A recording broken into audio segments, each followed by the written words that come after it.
So you got a tee or a sweater from Zero. What did you do for him? You mean just for Yeah, casting, helping out BSL? he sent me a message basically saying like wrapping up the BSL season. Want to thank you for your help. Blah blah blah. Like, please tell me what color hoodie you want, what size you want. Send me your address, and I'll hook you up with a hoodie for helping out, kind of thing. Nice. Yeah, I thought so. He's a great guy. I was really appreciative of it. Yeah. I mean, I was happy just doing it for the love of the game and, love of casting. But, yeah, getting a little trinket at the end of it, especially something relevant, like actually some merch for the event. It's possible I'll be doing more BSL casting in the future, so, it's nice to have that as well, just for that reason. Did he get you on camera for? No, but I did send him an up-to-date picture. So there was a very recent picture of me up there because I wanted to put a face to my name even though I wasn't on cam. I have got a webcam, it's just really shit quality. It's not good at all.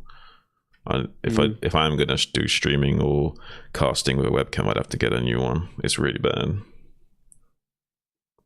I did try using it at one point and it was really bad quality. Just very grainy and shitty looking, you know what I mean? Mm-hmm. I just cannot get this fucking thing to size correctly. Mm.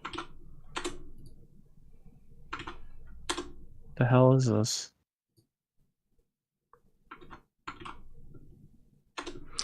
Well, maybe we could consider doing that in the future. Like doing webcams for the podcast and stuff. People still seem to bitch on about that. They want to see more visuals, Oh, I hate how it snaps to the bottom. It's so fucking annoying.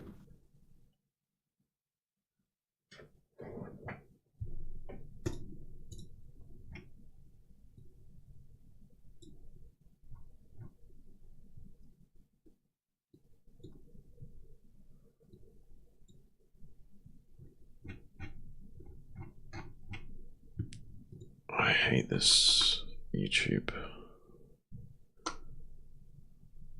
What have they done to YouTube, man? Why? What? Like they've changed like the format. Like, so when I'm in my stream right now, I can't even see the title. I can't see how many likes there are. I can't see how many people are watching. I can only see like the chat and like recommended videos, and I can't scroll down to see the other stuff. Like, it's really bizarre. I don't know what they've done to YouTube. And I only started having this problem like the last couple of weeks. And even like zoom right out and zoom in, it just doesn't change the HUD at all. I can't even see the title of the stream or anything.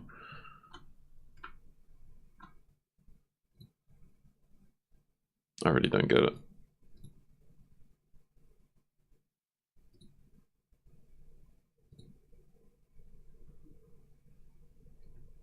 It's like it's hidden behind. Oh, I have to close the chat.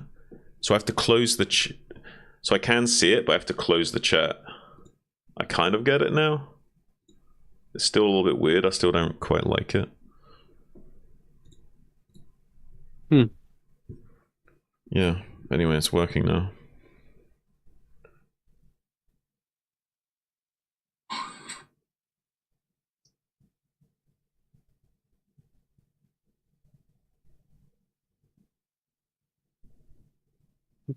Oh, by the way, I started a run on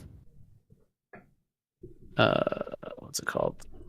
Challenging mode. Manor Lords challenge mode. Yeah, Manor Lords challenge mode.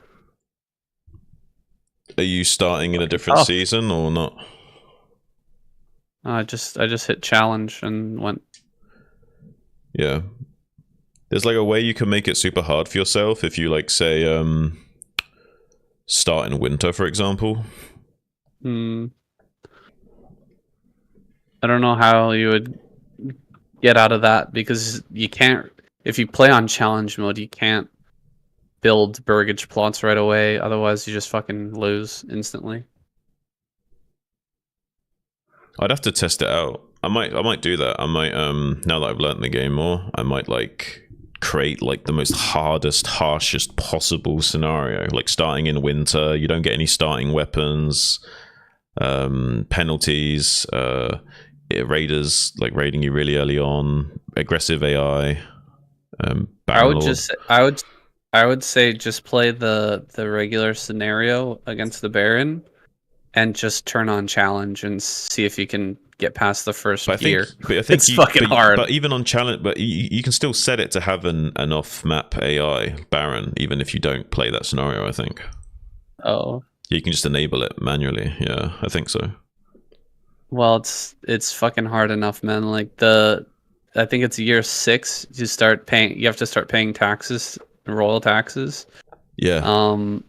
You lose favor at like I would say like 4 times as fast as usual. The like all the consumption is higher. Everyone consumes more. There's like a ton of different shit that's really makes it really fucking hard. And like the Baron is like aggressively taking over the entire map. Like it was like year 3 he had the entire map. Yeah, that's basically I set mine to aggressive and he did the same thing. Yeah. And then he's attacking you in year 4. Like he tries to take over your land. Yeah, but I was really thankful because in my save, he took the land back. You know, the one I told you that bugged out and they all left? Like, he took that land, yeah. So now I can fix that, I think. Oh, okay. Yeah, I was happy about that. Yeah. So I played again, or I played, or I'm in my playthrough right now. Year 4, I think he attacked me, and I only had I think like a 8-man retinue, something like that, and some spears. Not much, yeah. And I got a mercenary archers, and I fought off. It was like 7 divisions. It's fucking insane. He had a little 300 hold. Oh, insane! He had 36 retinue, and shit, you know, they always two archers, a bunch of footmen. You know, like it's just fucking wild. Well, I don't know how I don't know how I won that. I think I won that using defensive mode. Well, the way the game's balanced, it seems, is that they always have like max retinue size, but they never have upgraded armor. So it's like early game they smash you, but as soon as you can like get enough money to like upgrade your retinue, having like 24 with upgraded armor versus his 36 without armor, you actually start to tip the scales in your favor. So it's once you start getting armor equipped to your men and stuff, then the thing changes completely. But until that time, it's really annoying early game when he's got like shit tons of men, you got nothing.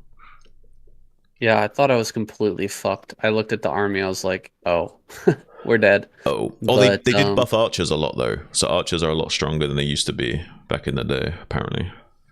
Yeah, the archers were helping, and then I found that defense mode on spearmen is fucking insanely strong. Yeah. So if you can use that if to you hold put the line. if you put hold the line and just make a long line, they attack into you, and then from behind the line, you put your retinue, and you put push forward.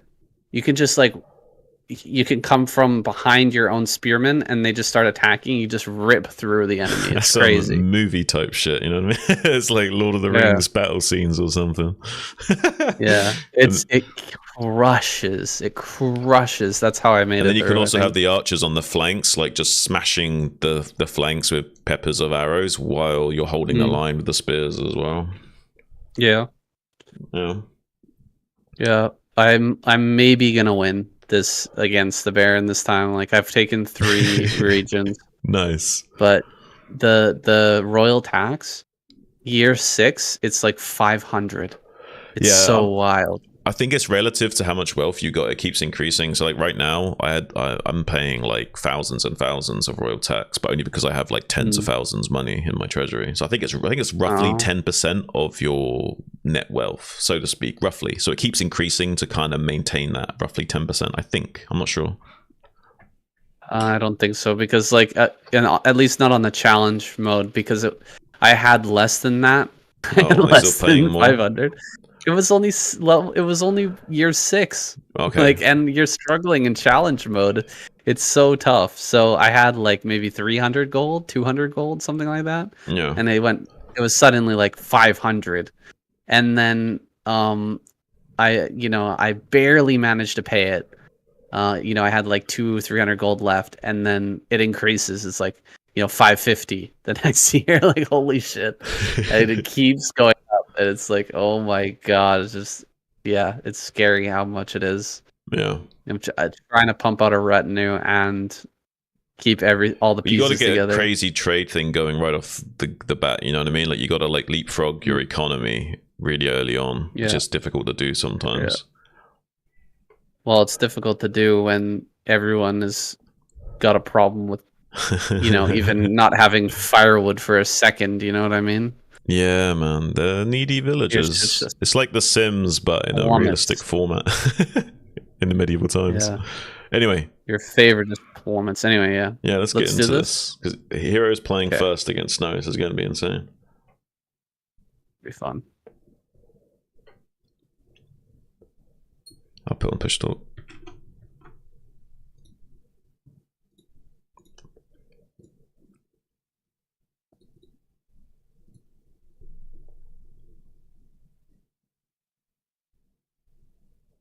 Sound check, sound check. Yeah. Sound check. 1 2 1 2. Getting into it with Saiyan SC. Gonna bring you the grand final ZvP. All right. Just check that.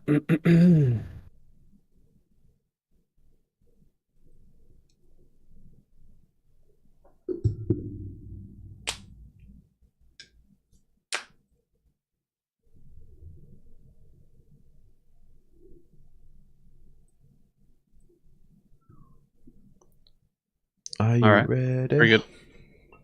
Let's get it.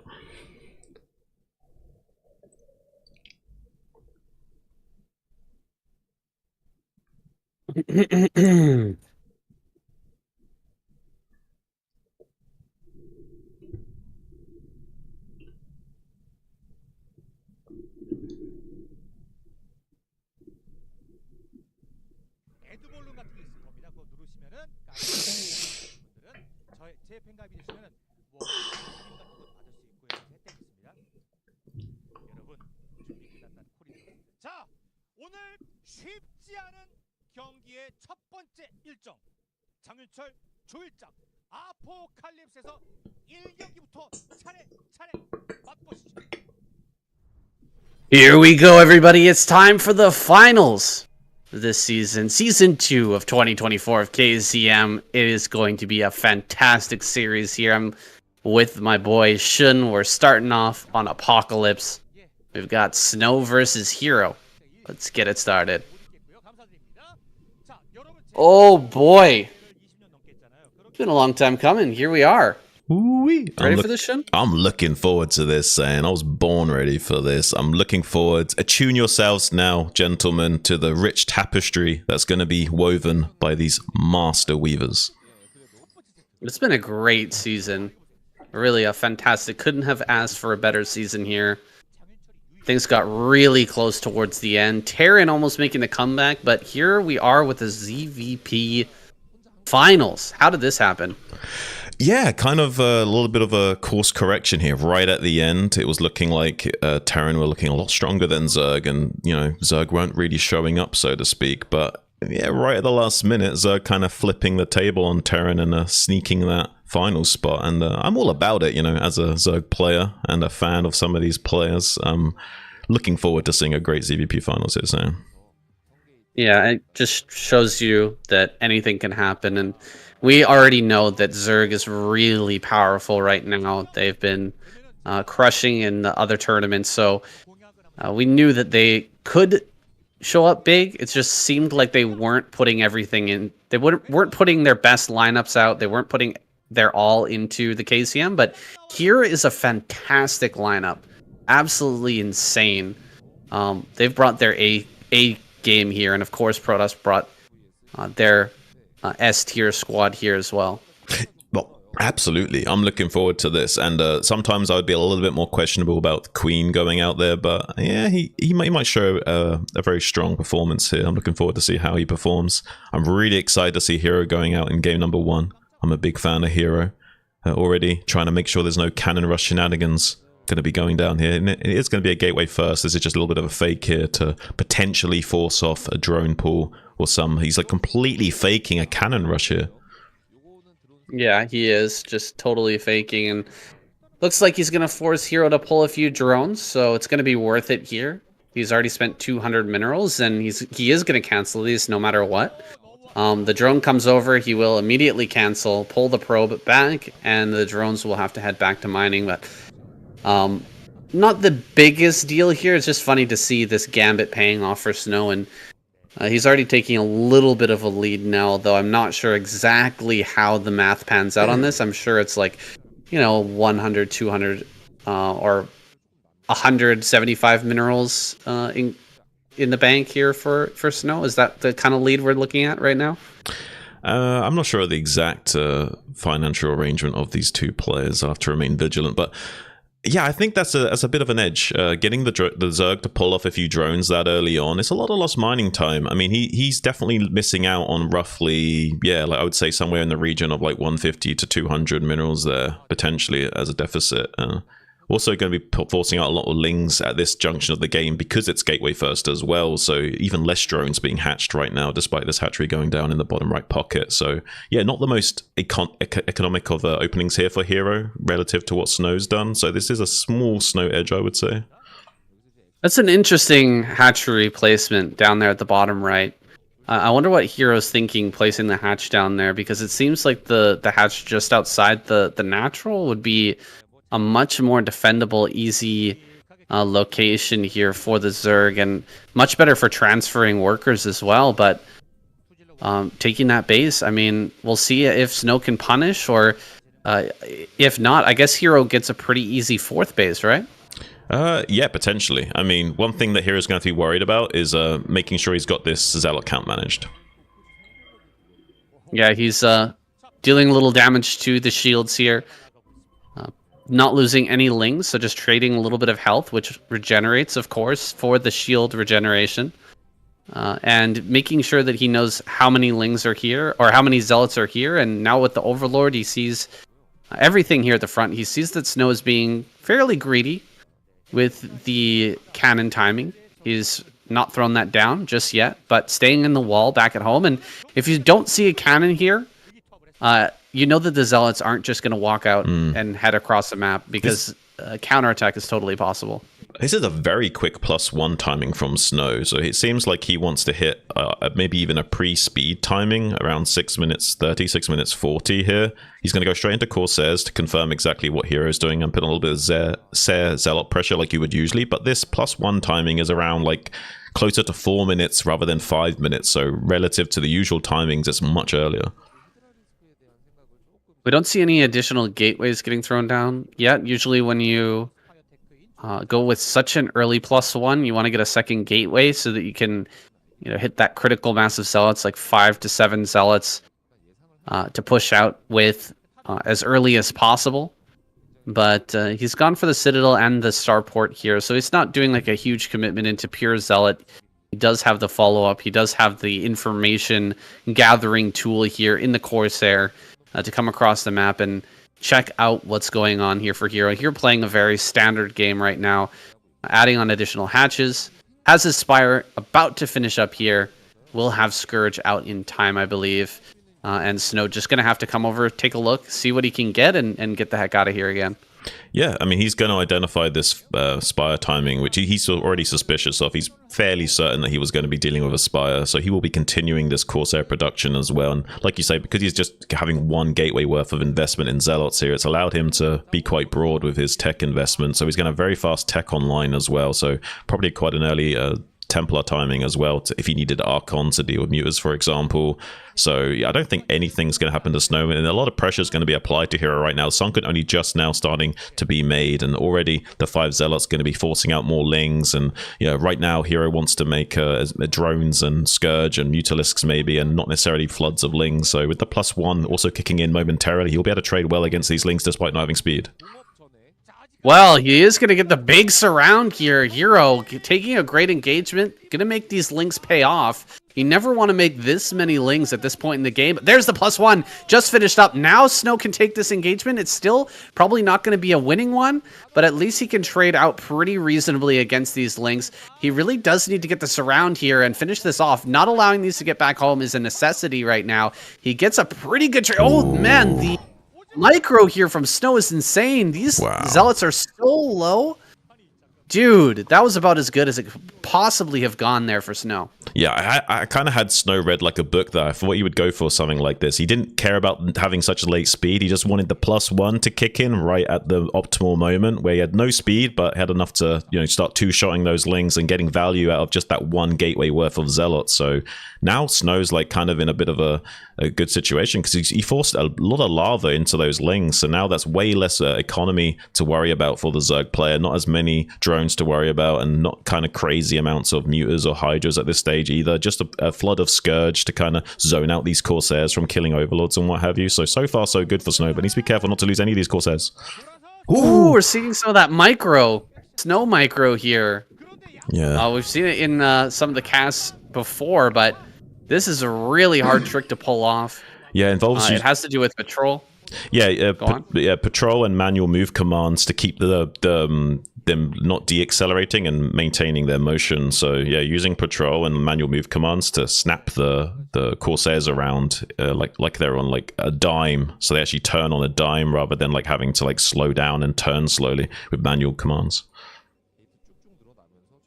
Very hard to do with this many Scourge out. It's not going to be worth it for Snow to stay and try to fight that. He does back up, and that's really all the time that Hero needed to buy there. He keeps the Corsairs at bay until his Hydralisks are out in high enough numbers to take some fights. Now, the Corsairs are going to try to come in here, be denied by the Hydras, and this DT is probably not going to get too much damage.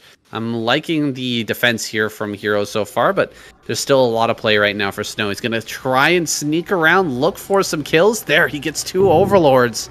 Yeah. That was a great snipe there. It's very hard to keep all your Overlords safe in these type of situations. Yeah, when you get to like 7+ Corsairs of +1, unless you've got Carapace upgrade, those Overlords die super quick to those Neutron Flares. But we do see a big flock of Scourge kind of sharking around, seeing if there's any opportunity to try and pounce onto these Corsairs. And he's going to try and strike now, I think, while the iron's hot. But the Corsairs can still get a good escape vector here, so they're not really too concerned about this. He can still get away with only losing 1 or 2 Corsairs in. With good micro in this dead zone, he can actually like micro for days against these Scourge, and even going to be coming back in to do some more damage here just as Hero's moving out. Oh, Hero's moving out right now. He's going to find the Zealots and the DT as well. But how many Overlords is he going to lose back at home? Here comes the Scourge. Oh, the Scourge getting great connections here. 4 kills and a 5th happens right at the end of that. That's pretty Snow optimal. losing a lot of momentum there. Yeah, that was a great trade. Of course, anytime you can kill something with just a couple of Scourge, it is a fantastic trade. And just the utility that those Corsairs bring to the Protoss is just, it's massive. Now, I mean, Snow, he can't really take any fights. If we just build a couple more Scourge, these Corsairs have to go home. Yeah, this is a lot more dangerous now for Snow. He's a lot more, he's gambling a lot more than before. Now that he hasn't got the support of the utility of that Corsair fleet, now he's going to just try and see if he can snipe the Evolution Chamber here. Now try and prevent these upgrade timings so the +1 doesn't finish. So we'll be maybe able to win by trading more efficiently, having the upgrade advantage going forward by sniping off these buildings, and on the exit going to be getting a little bit of a surround on some of these Hydras, although there is a larger and larger mass of Hydras that are being fielded by Hero here. So I'm not sure if Snow's going to have enough forces to take a 3rd base, and when he does, he might just get slammed by Hero at this rate. Who knows? Ooh, yeah, Hero will end up losing a few drones here. The run by, of course, a great move, putting some pressure onto Hero while he's microing out on the field. And wow, these Zealots just living forever. God, they just never want to die. Still finally getting cleared up. Here comes the 4th base from Hero. This is what I was expecting from him was with that base down the bottom right that we would see a really quick 4th, and it's going to be a relatively safe 4th as well. It's a lot harder to branch out and take a 4th that's far away, like down in the bottom right as your 4th base, but if you've got your 3rd down there and you take your 4th up in that top right-hand corner, you've already got defenses down there in the bottom right. I think this is a pretty good situation here for Hero. We'll see if Snow can get in there and break him open, though, before he sets up this big lurker contain, though. Right, yeah, this is a pretty late 3rd base for Snow, so even though Snow's done all the damage, been really annoying to Hero, relatively speaking, Hero's actually sitting pretty comfortably, and having the high ground with all these lurkers, he's able to get this 4th base online, start pumping out some drones, get his saturation, and going into like late game production mode, 7+ hatchery production, going into 9 with Hive if he can't do anything about this 3rd base. But I don't know, he did have the choice to go into muters here. He didn't have to go lurkers. If he wanted to, he could have made 10 muters, go and snipe High Templars, and just bowl over Snow by killing the High Templars with the muters due to the reduced Corsair count, and then just over flooding him with Hydras here. But instead, he's going the macro economic route of just taking a 4th base, getting a massive minefield of lurkers. And is this going to be a drop play, do you think? He's going to do a little bit of a drop in the main? Anytime you see Overlords moving like they are right now, you got to start thinking about drop. He's going to have a ton of lurkers on his own high ground, and he's going to throw this drop into the main base. Unfortunately, moving forward with his lurkers at the same time, not having them in position here to defend, he does bring them back to the high ground and holds the position. And the drop is going to get off here in the main. This is a huge play. This is the other way to take advantage of a Protoss player who's lost all of his Corsairs. So much damage here in the main. He's going to go after the Nexus. I mean, we just got the 3rd base up, but this Nexus goes down, reducing Snow back down to just 2 bases. Meanwhile, he's going to try and push up here onto this high ground. There's a little bit of space that Hero left open. Oh, 11 kills.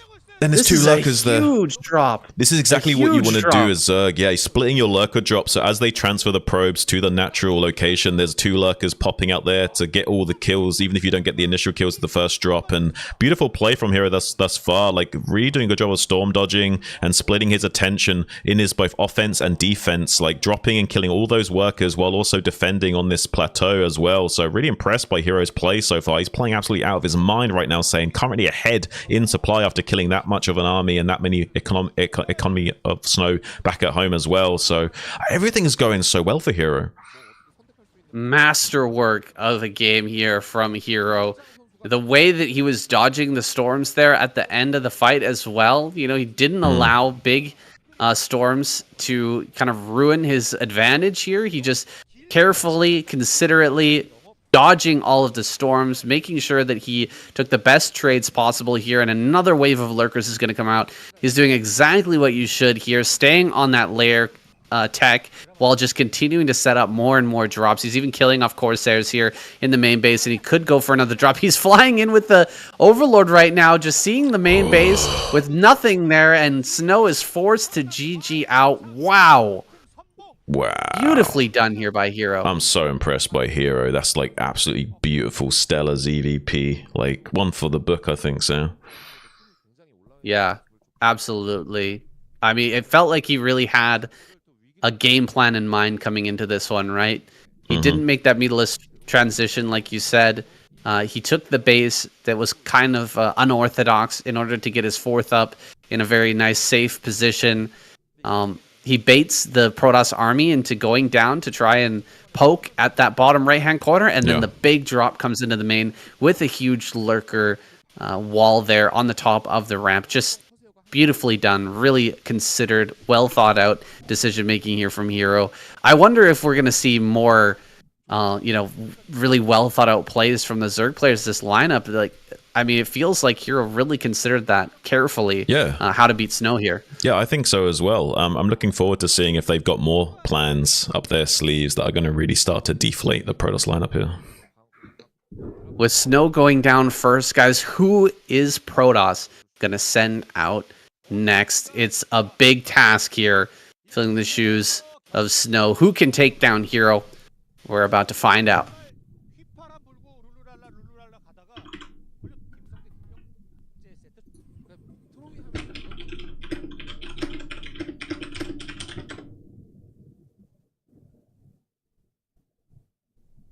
All right.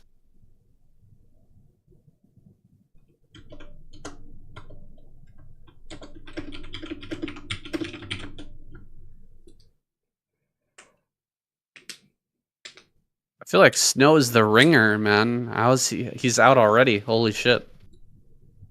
Yeah. I guess in this matchup it's Bisu maybe. Well, yeah, Bisu and Mini are both really good PvZ.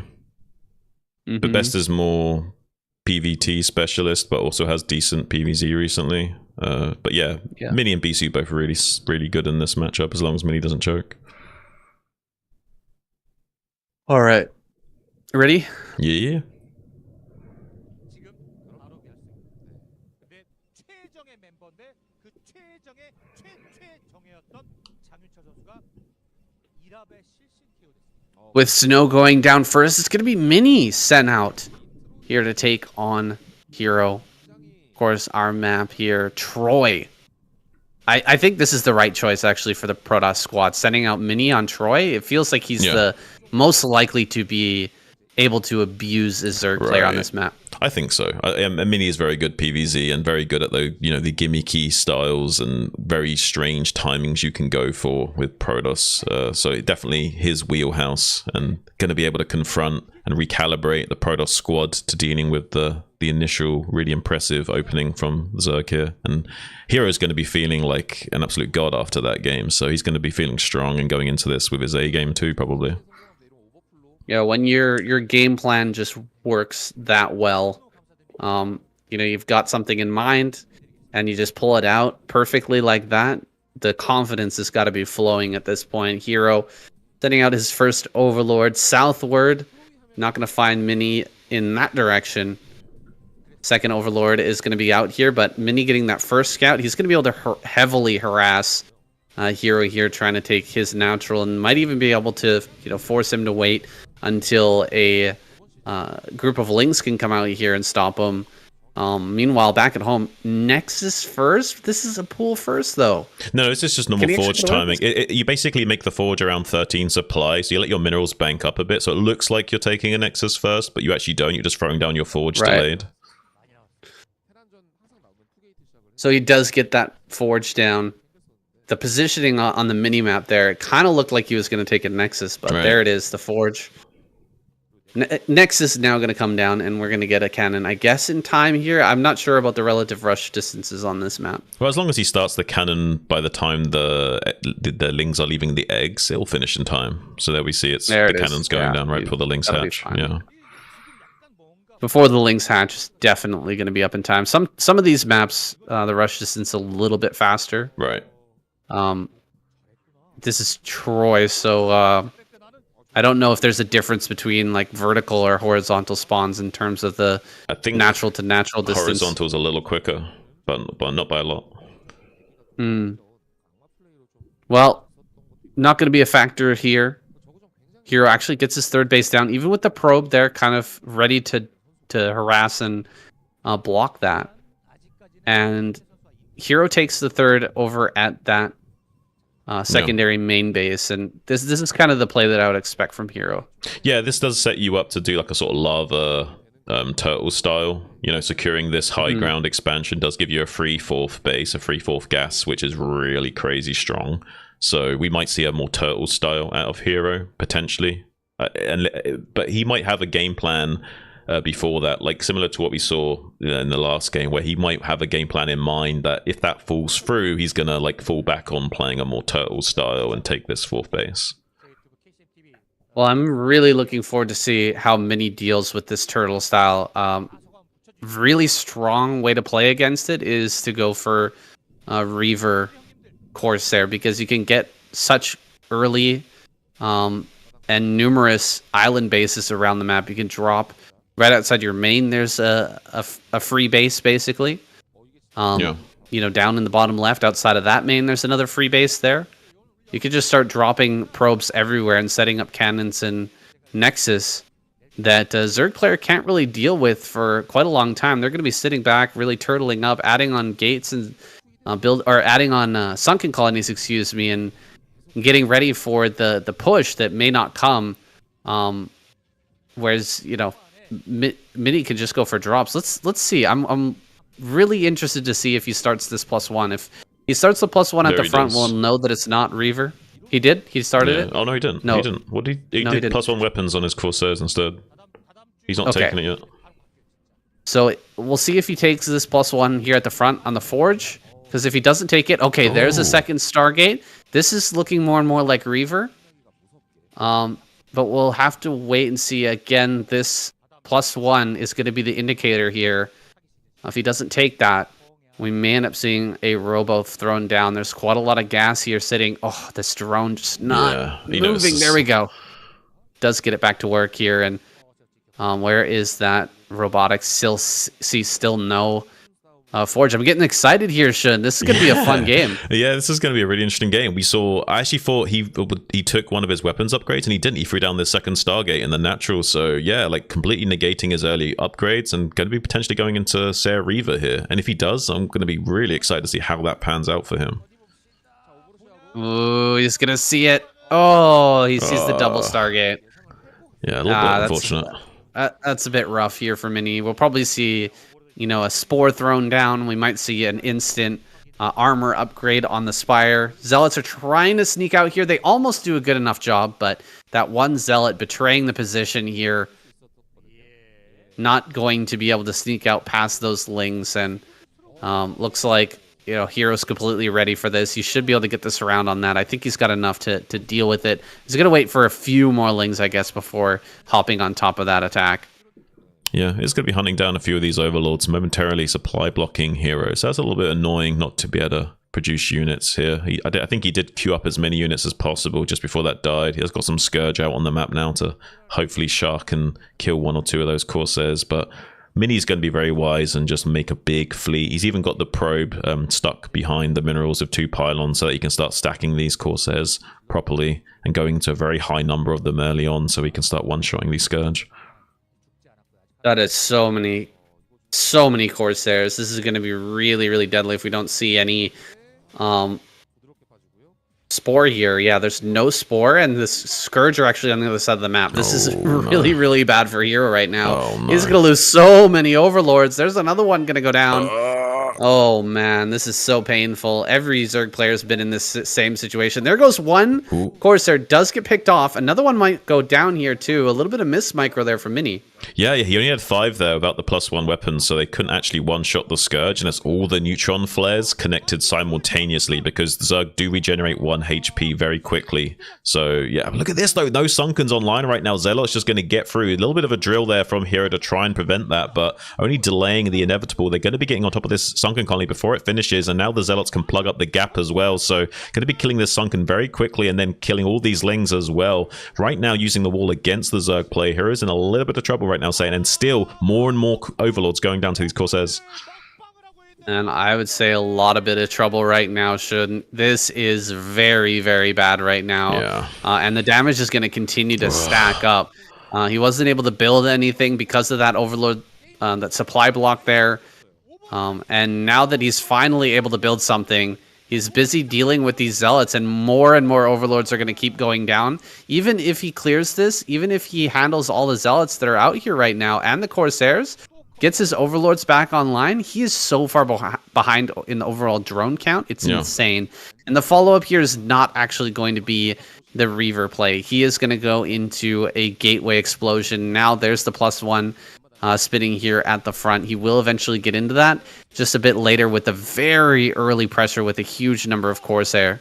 That's a great delineation of this authoritative oppression of Mini in this game right now, saying I'm very worried for Hero, but he is making a bit of a gambit now, trying to get on top of these cannons, but beautiful pro pull and a few Zealots to buffer going to be preventing that from occurring. And with the high ground advantage, it's much more difficult to come in here and bust it open this position. If it was a different map, maybe this kind of trick may have been more successful, but as it stands, not going to be the case. I'm really worried for Hero's chances in this game now. He's got no drones, he's barely got anything mining right now, struggling to saturate his 3-base economy.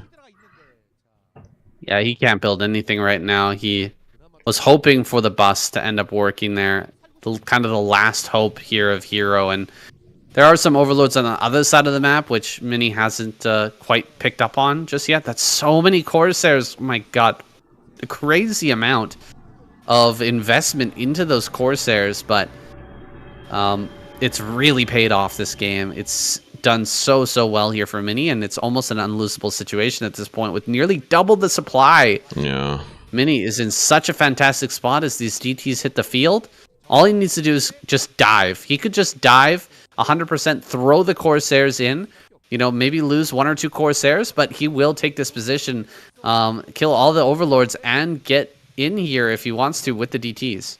Yeah, this is the problem, is that there's like 10 Corsairs here. All he needs to do is dive in, soak up some damage while killing all the Overlords, and then the DTs can have free reign. He's going to instead cycle around and kill the Overlords with the Hydra's being out of position here, and afflicts him even greater damage onto Hero. So, and now he's going to cycle back around and kill these Overlords, and then dive in with the DTs potentially. So no matter what he does, he's going to have a good time of it. He could potentially snipe down these DTs maybe in time if he tries to dive all at once, but it's still going to be a bad trade for him no matter what. And even if Mini doesn't attack, I mean, Mini's in a good position no matter what happens in this game. Like you say, he's like double in supply. He's constantly like supply blocking Hero here and there, so he's going up to like 3 lava on some of these hatcheries, despite not I'm kind of blown away by how like much control Mini's been able to establish in this game. Like, he really's run away with it here. I don't think Hero's got any chance at coming back in this game, at least in the next like 5 to 10 minutes. I think there's just he's going to be just sitting and turtling as much as possible and hoping for the best. Mini's going to be taking the island base and bolstering his own position further and further, and these guys going to do a DT drop into the main, it looks like. Hero's doing exactly what he needs to in order to come back in this game. Oh, is he going to see that? Oh, did he see it? He did. Oh my gosh, okay, he's got a lot of Hydras. He's got a lot of Hydras here. Oh, the Scourge getting annihilated. Does get the drop, though. Kills off the DTs. No problem. Get the DTs. Oh my god, he's not going to get it. The Overlord is going to get picked off here. He definitely dives on that Overlord the moment that he tries to engage, and yeah, he does. Where's the next Overlord? It's got to be here, right? There it is. He's going to try and kill that before it can come and join up and save the main base here. Big attack down into the bottom right. I mean, Hero's doing everything he could to hold on in this game, but the advantage is just way too big, and this is so many Zealots to deal with the DTs running around in the main as well. Yeah. It is just so... As a Zerg player, this is cringe to watch. Yeah, my GG. Goodness, kind of crazy, kind of insane. But it looks like, yeah, I mean, Protoss kind of like flipped the script on Zerg already, and like they've recalibrated, and I have a feeling that like the trajectory that going forward will be a lot more Protoss favored now. I think like that's a lot of the wind out of the sails for the Zerg, and Mini and Bisu are such PvZ specialists that Action Queen and Sulky have really got their work cut out for them. Yeah, Mini being the right tool for the job here. He pulls out a sick build, takes down Hero before he can get into that macro play. Really nice to see Mini coming out with some craziness here, and I wonder who they're going to send out to actually stomp him. Who is going to be the right tool for the job to take down Mini here? We're going to find out what Zerg has in store. It's coming up right after this.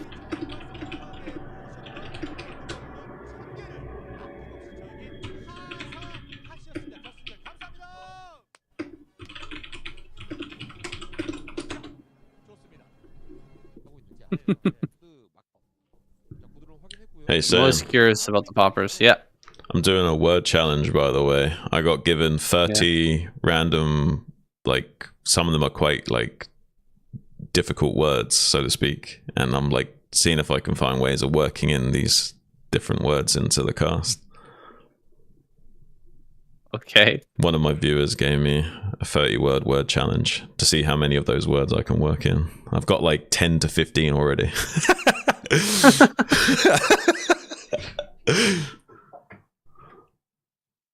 Some of those were, yeah, I could tell during the cast. Yeah, I'm doing some weirdness.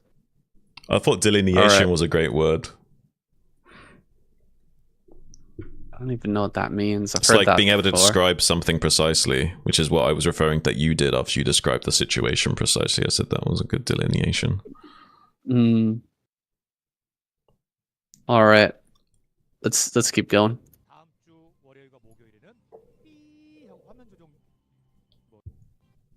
KCM 종족 최강전 2024 두 번째 시즌의 결승전 경기를 함께 하고 계십니다. 자, 오늘 이제 끝나게 되면 저희는 휴식 기간을 갖게 됩니다. 오늘 팬가입이 16,000명, 지금 15,000 몇백 명인데. All right, sending out Sulky here. Yep. Dark Origin. This is a crazy two-player map. Gives us some wild games in the PvZ. Very rare that we ever go like full-on macro on this map. Although I have seen it a few times recently. Yeah. You know, the Zerg player getting up into Hive and getting defilers and, you know, going into that like late game crack army. But it's tough. It is tough on this map. There's just not a lot of bases for the Zerg player to take. And, you know, the bases that you can take, for example, here in this position, all along the left-hand side of the map are very attackable. Like, they're not that easily defended. No. And you still have to hold the middle of the map at the same time.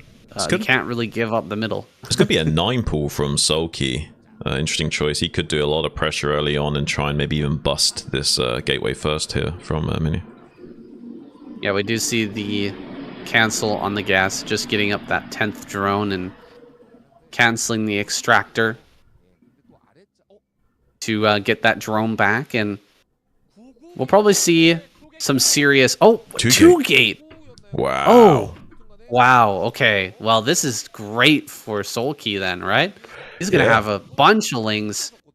He's going to be able to put on a bunch of pressure. Mini can still just build a bunch of zealots and hold his natural and take a base. But he's going to be under a lot of pressure. Yeah, a lot of pressure for sure. I mean, the wind out of the sails of this 2-gate will definitely be a bit of an issue for Mini to overcome, but it's still a micro battle here for both players. Like, it still can go either way. It's not like one build completely smashes the other. It's just you're not as countered by this 2-gate as you would usually be. So yeah, this is going to be a little bit of a victory here for Sulky going forward. Now his build choice really does resonate with me a lot more now that we've got the link to deal with this early on. I don't think that Mini realized that this was a 9 pool. Like, why would you throw down the pylon right here? It dies so quickly. It does, but I guess it delays the hatchery just a little bit, so it technically is delaying the production a tiny bit. I'm not sure if I agree with it per se, but yeah, I don't know. Like, maybe he assumed also that he wouldn't initially make the 6lings right off the bat. I don't know, but I kind of agree with you that it's not really that worth, but maybe Mini's got it mapped out, which slowing down the production just a little bit here will give him a bit of an edge in fighting Zealot versus Ling. And Mini sending in just one Zealot as well with a probe. I think this is as well kind of an error, don't you think? Like, this is weird, yeah. Sending in at least 2 to 3 Zealots is usually how a 2-gate can end up being successful. He luckily gets behind the mineral patches at least. But this Zealot's going to get cleaned up way before. Oh, great move. Wow. Great move there by Sulky. Getting in behind. He's handling this perfectly, and Mini is having a hard time right now. He's going to try and get on the ramp to take a great trade here. You can just drill with like a drone, though. Yeah. Yeah, we're going to get drones out here. I think that Sulky just going to get enough gas for speed, and then he's just going to get rid of, or he's going to stop mining that gas. Now, doing a great job. Beautiful. Messing up the micro, the AI here. Oh, but one drone does go down. Still really well handled here by Sulky. Yeah, absolutely phenomenal play, I have to say. Like, he does lose one single drone, which is some compensation for Mini, but honestly, clearing up the Zealots this efficiently and having all these Zerglings remaining to catch the other remainder Zealots. These Zealots are forced to like run and hide at the 3rd base, for example. They're going to come in and do a bit of a counter attack and see if they can get some run-by damage done, but at the front is that threat right now. There's no cannons, there's not even that much of a wall going on, so it's going to be really tough for Mini to hold this pressure. Yeah, this is going to be bad for Mini.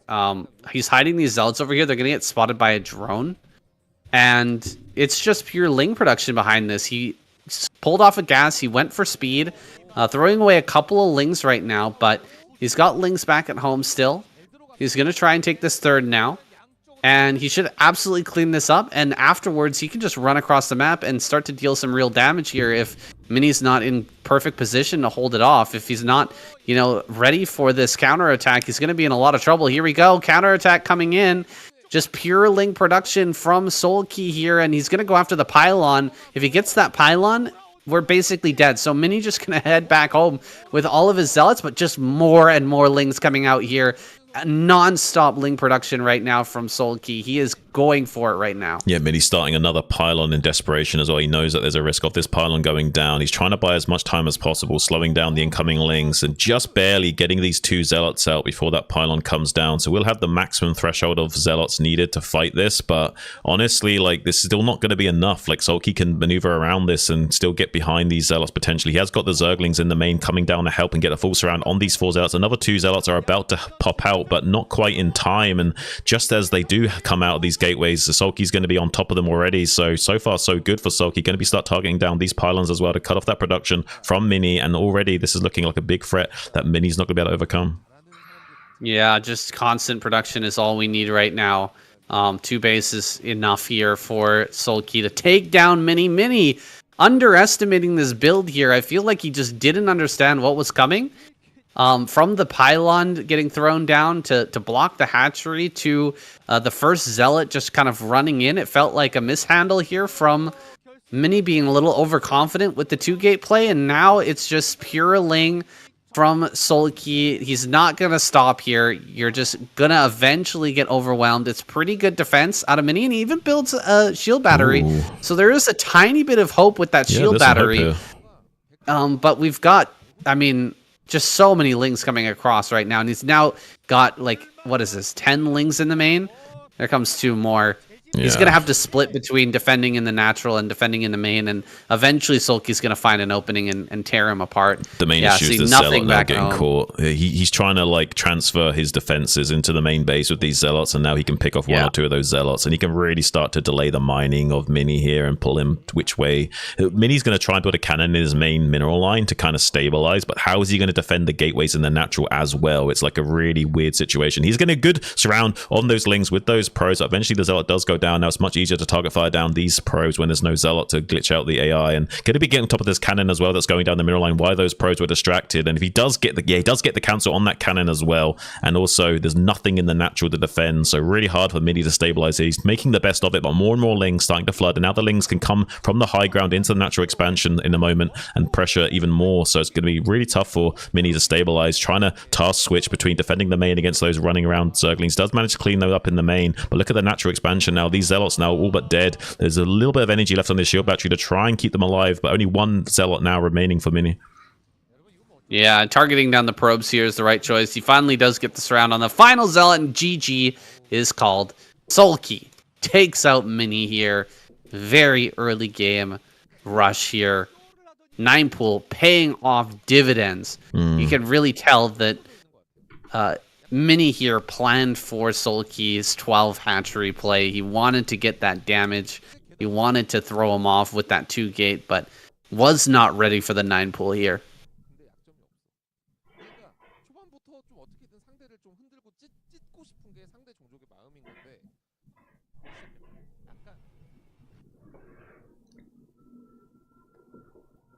A lot of questionable decisions there. Yeah. A lot of questionable decisions. Honestly, like, Solkey took Mini to school in a way, because Mini's usually better at those kind of situations, you know what I mean? Like, that's usually his wheelhouse of skill. So the fact that Solkey, like, managed to pull that off, I was really impressed by that. And there was a few moments where if Solkey wasn't paying attention, like, say, he had to really split his focus between when he attacked into the natural and how his Lings were behaving in Mini's main, because the pros were drilling quite constantly every time, like, say, the Lings tried to target the pylon in the main base. So if Solkey looks away for too many seconds, he also loses, like, way too many Lings for free. So he had to do a lot of task switching there. I was quite impressed by Solkey. Yeah. No, I mean, he was controlling fantastically, but he literally had nothing to control. He had, like, that's true. Only 2 Lings.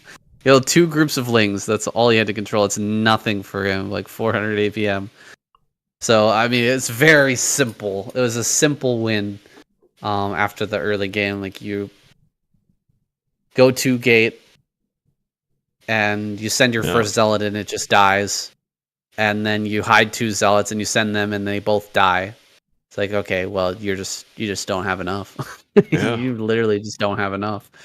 So Lings will just it's like a math game. Yeah, really, it's like in chess. Like once the board is simplified and you start trading pieces off, it gets more and more simplified to win. So it just comes down to pure like mathematics and micro, and eventually you can just like outmuscle your opponent. It's like like you say, a pure numbers game. Gallon's just commented, by the way, that Protoss is in trouble. Yeah, Protoss. I mean, losing 2 of their best, but their best PvZ player just coming out right now, right? Bisu, I think, takes that mantle. So I mean, they still got some gas in the tank here. It's just Sulky is a monster.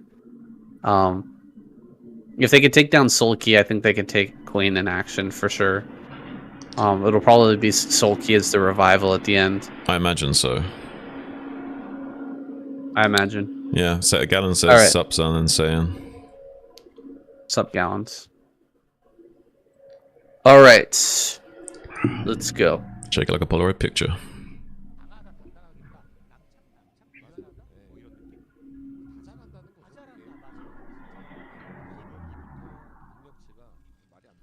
Okay, some questionable decision making there from Mini in that last game, but definitely some great planning and execution on the side of Sulky.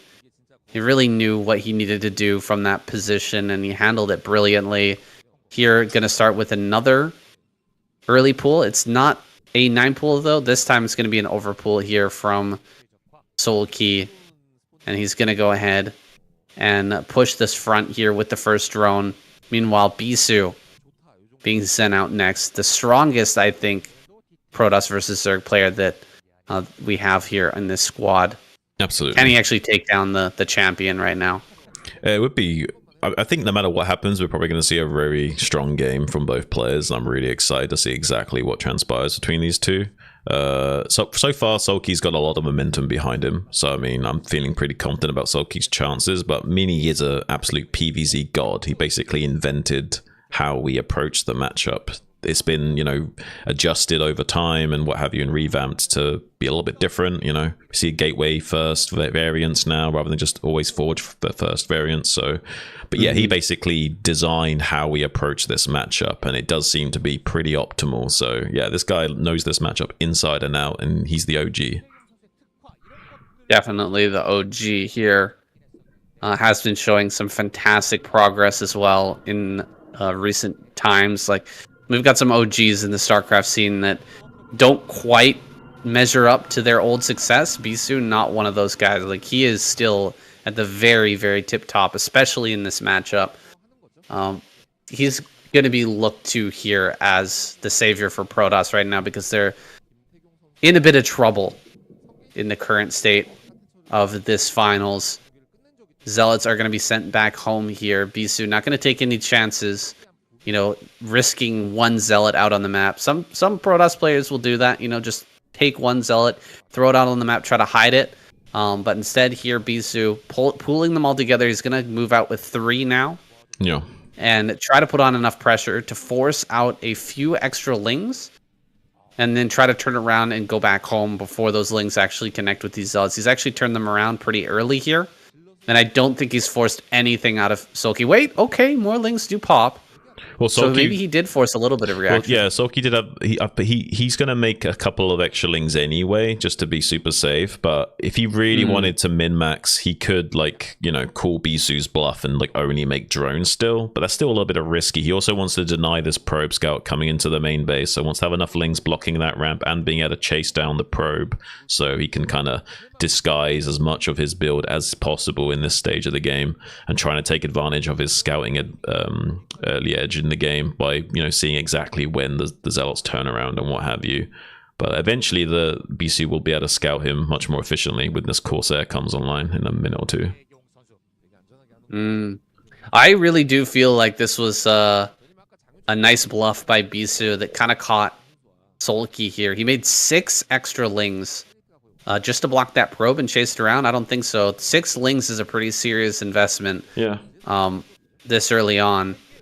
It's the right amount if you wanted to kill 3 zealots that were moving across the map. But those 3 zealots are back at home. He's keeping a bunch of lings on the left-hand side here. He could run by right as this is coming. No, he pulls the lings forward. This is a mistake. He was keeping these to the side so that he could try to dive in on top of the... Or dive in past the cannon right as the zealots started to come out. And he like puts them on a hotkey and pulls them back right as the zealots are coming out here and gets caught. This is a little bit rough for Sulky right now. He's built quite a few lings, and Bisu's just going to turn around, back up, go back home. Did Sulky react again? He did. Oh my gosh. All right, Okay. this is really rough now for Sulky. He built a lot of lings now, and if Bisu just sits at home, I mean, Sulky's going to be in a ton of trouble here. Yeah, absolutely. Like, if Bisu just sits and scouts with the Corsair, sees that there's not that many drones mining, and sees the timings, he's going to know just how good a position that he's in. This is like, yeah, one of the worst case scenarios for Sulky if Bisu doesn't move out with these Zealots and gets caught. And Bisu should be waiting until this +1, or at very least until this second cannon finishes and the Corsair's confirmed what's going on. So I don't think Bisu is going to be moving out anytime soon, basically. Sulky got bluffed here. Bisu did a fantastic job selling it that he was about to go across the map, and he's still sitting inside the natural. After 2-3 little bluffs there, he's gonna get the full scout of information. He sees everything. He's gonna get an overlord here. Everything's a little bit slowed down from Sulky. He knows how many hatcheries have been made, and now moving out with a number of zealots that actually can't be beaten back by just this 2 control groups of lings. He could catch a zealot here though. I think he's catching one right now. He did get the full surround on one of these zealots. Great surround there from Sulky. That's going to make up a little bit of this deficit right now. Oh, absolutely. I mean, and just slowing down Bisu over and over again. He's made these zealots turn around so many times. And he's only got a few Corsairs and these lings out on the map, so yeah, if he can also sandwich these Corsairs on the left-hand side with these Scourge on the right and flank them, and if he catches 2 of these Corsairs here, that's going to be huge, but I think he'll only get 1 at most, and he might not even get that. Yeah, here we go. Looking for that connection. Not able to get it just yet, but Bisu, he's kind of trapped here in the top corner.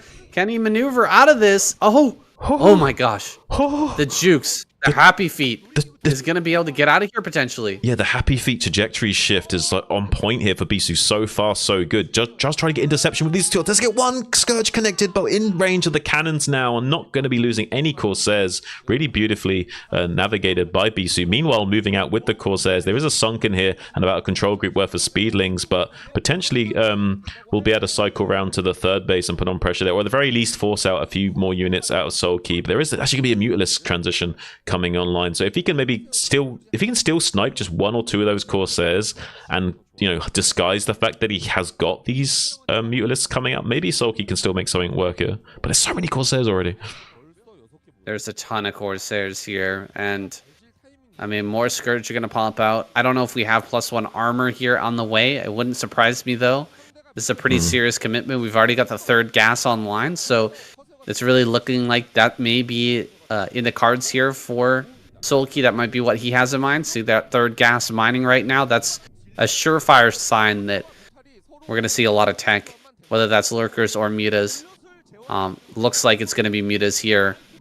Do we have that armor coming? +1 is done here. Bisu's going to trade very, very well until an armor upgrade comes through for these mutas, and I'm not sure if it's going to come through in time. He's moving out. He sees all of these zealots, but also Bisu sees the mutas and the Scourge here. He's going to try and take a good trade where he can actually gun down all the Scourge before the fight occurs. He's going to get a pretty decent trade right now. Oh, the pullback! That was a beautiful pull away with that 1 Corsair. It's so low right now. It ate 1 Scourge, and he just eats up all of those Scourge. Oh my god! Wait a second. Brutal damage here on all of these Mutalists. Yeah, they have got +1 Carapace now, but already taken so much free damage. Those Mutas took like half of their HP already, and 1 went down. And now looking really worried for Sulky, because I mean, Bisu's got only 1 Stargate pumping out these Corsairs, but it doesn't matter. He's still got like a fleet of like 8 or 9 Corsairs strong with +1, able to like shoot down all these Scourge effortlessly. and making these mutas really redundant already in this matchup. And the Zealot Archon now able to put on a lot more threat on the front. With that Archon to support the Zealots, they're no longer at risk of just being mowed down and chipped away at by these Mutalisks either. So could be trying to get a few of these Corsairs. Does manage to get one there, but still throwing a lot of lava and Scourge at the wall to try and see what sticks, and not a lot is sticking right now. Still 8 Corsairs strong in this fleet, mowing down stray Overlords and putting on a lot of threat here. And these mutas are sharking around to see if they can find some stray Templars or something, but they're going to get pincered here by these Corsairs. I like the idea here from Sulky. He's actually going to dive on top of the Templar and the Natural. He gets 1.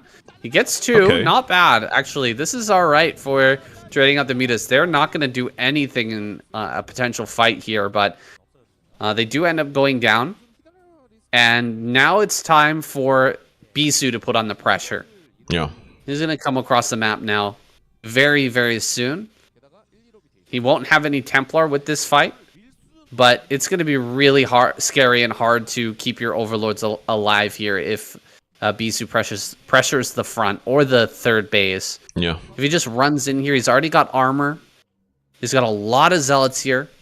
If you try to take a fight, he's going to kill every single Overlord. Yeah, well, the issue is now that we see a lot more Templars churning out of Bisu, we can no longer rely on the Sim City and Wall of our expansions as Sulky. We have to engage out in the field, so we can't just get stormed to death by being like blocked into our own bases. So now Sulky's 6-hatch Hydra production has to like really kick into high gear, and he has to try and find some better trades out on the map while taking this 4th base. But it's going to be really difficult for him because Bisu's taken the high ground for free and has some not a lot of Templar support here, but has just barely enough units to maybe like, you know, be able to get away without dying here. And that's all that Bisu needs to do, is just to not lose his army, and then he's going to be in a good position. It looks like this 4th base is going to go down. We saw Bisu try to get on top of the Overlords there. Oh, it dies. With Lurkers. That's really, really rough. Lurkers are out now. Sulky, I mean, he can push forward right now. We are going to have observers coming up soon, and we've got cannons here already, so I don't think he can shove in and actually break. I think he needs to just take a 4th base here. I don't know if we can actually break through right now. He is going to get Lurkers into range. Oh! The storm is insane. Yeah, and he lost one of the Lurkers on a bad rally up there as well. A little bit unfortunate, but he knows there's a timing where there's no observers here, just these cannons. So if he can bust down these 4 cannons, the Lurkers can run in and be a nightmare. But Bisu has got this observatory finishing up right now, so Observer will be on the way. Not that many units here for Bisu, though. There's a chance that he might actually lose this expansion position. Only a couple of storms on the way, not yet able to activate. Another 10 or so seconds before those storms come online, and Sulky takes the high ground position away. Going to be running on top, trying to snipe these High Templars before they get the storm. Does get the High Templar before the storm comes back online, and getting some of these probes on the exit transfer as well. So if Sulky can hold his position and kill this Nexus, he's looking pretty good here, Sam. Oh my god, Sulky breaks through that. Absolutely insane. We saw some of the just beautiful storms there. Some of the greatest storms I've seen on top of masses of Hydras, but the dodge was pretty good. He pulled out in time, and he had those 2 Lurkers in the background that just ate the Zealots alive as they tried to dive on top of the Hydras, and he breaks through that position. He's going to get this DT as well. Sulky playing a masterful game here, even from kind of a difficult position, managing to make it work. He's got a lot of Lurkers out in the front now as well. He's going to shut down all the moves from Bisu. He's losing all of his Corsairs now. Looks like Bisu actually going to take this high ground for free, so he can probably set up here on the high ground and just kind of camp. But this is still rough. Oh, the Lurkers are going to die right up here at the front.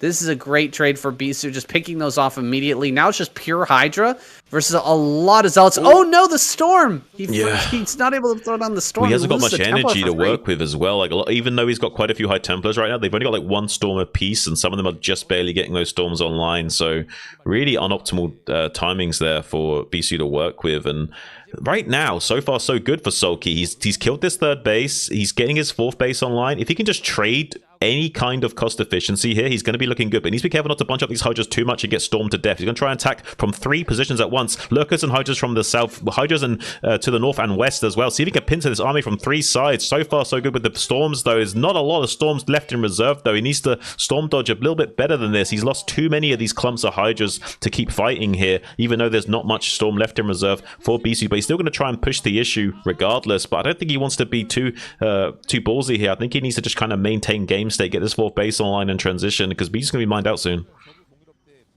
That was insane. I mean, this is such a hard thing to pull off as a Zerg player.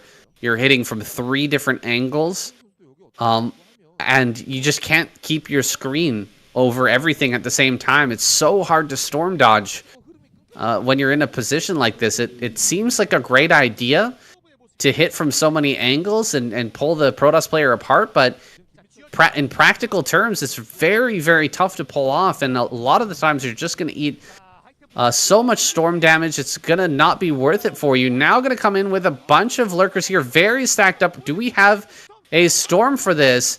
Oh, the storm goes down on the Hydras. The Hydras got a bunch up on top of each other. This is a great trade once again for Bisu, but he's running low on storm. He doesn't have any storms behind this, and there's still quite a few Lurkers here, plus all these Hydras pushing up. Can Sulky actually break through once again? And at this critical moment, Bisu's now just starting to become mined out in his main, and his naturals also just about to be mined out as well. So going to be reset onto 1 base worth of production momentarily here. So, and Zerg takes a lot longer to mine out. So there's going to be a window where Zerg has basically 4 bases worth of economy to just the Protoss' 1. So Sulky can now try to hammer down on this position and take full advantage of this fact and really start to force as many trades as possible, and eventually Bisu's going to run out of steam if that continues.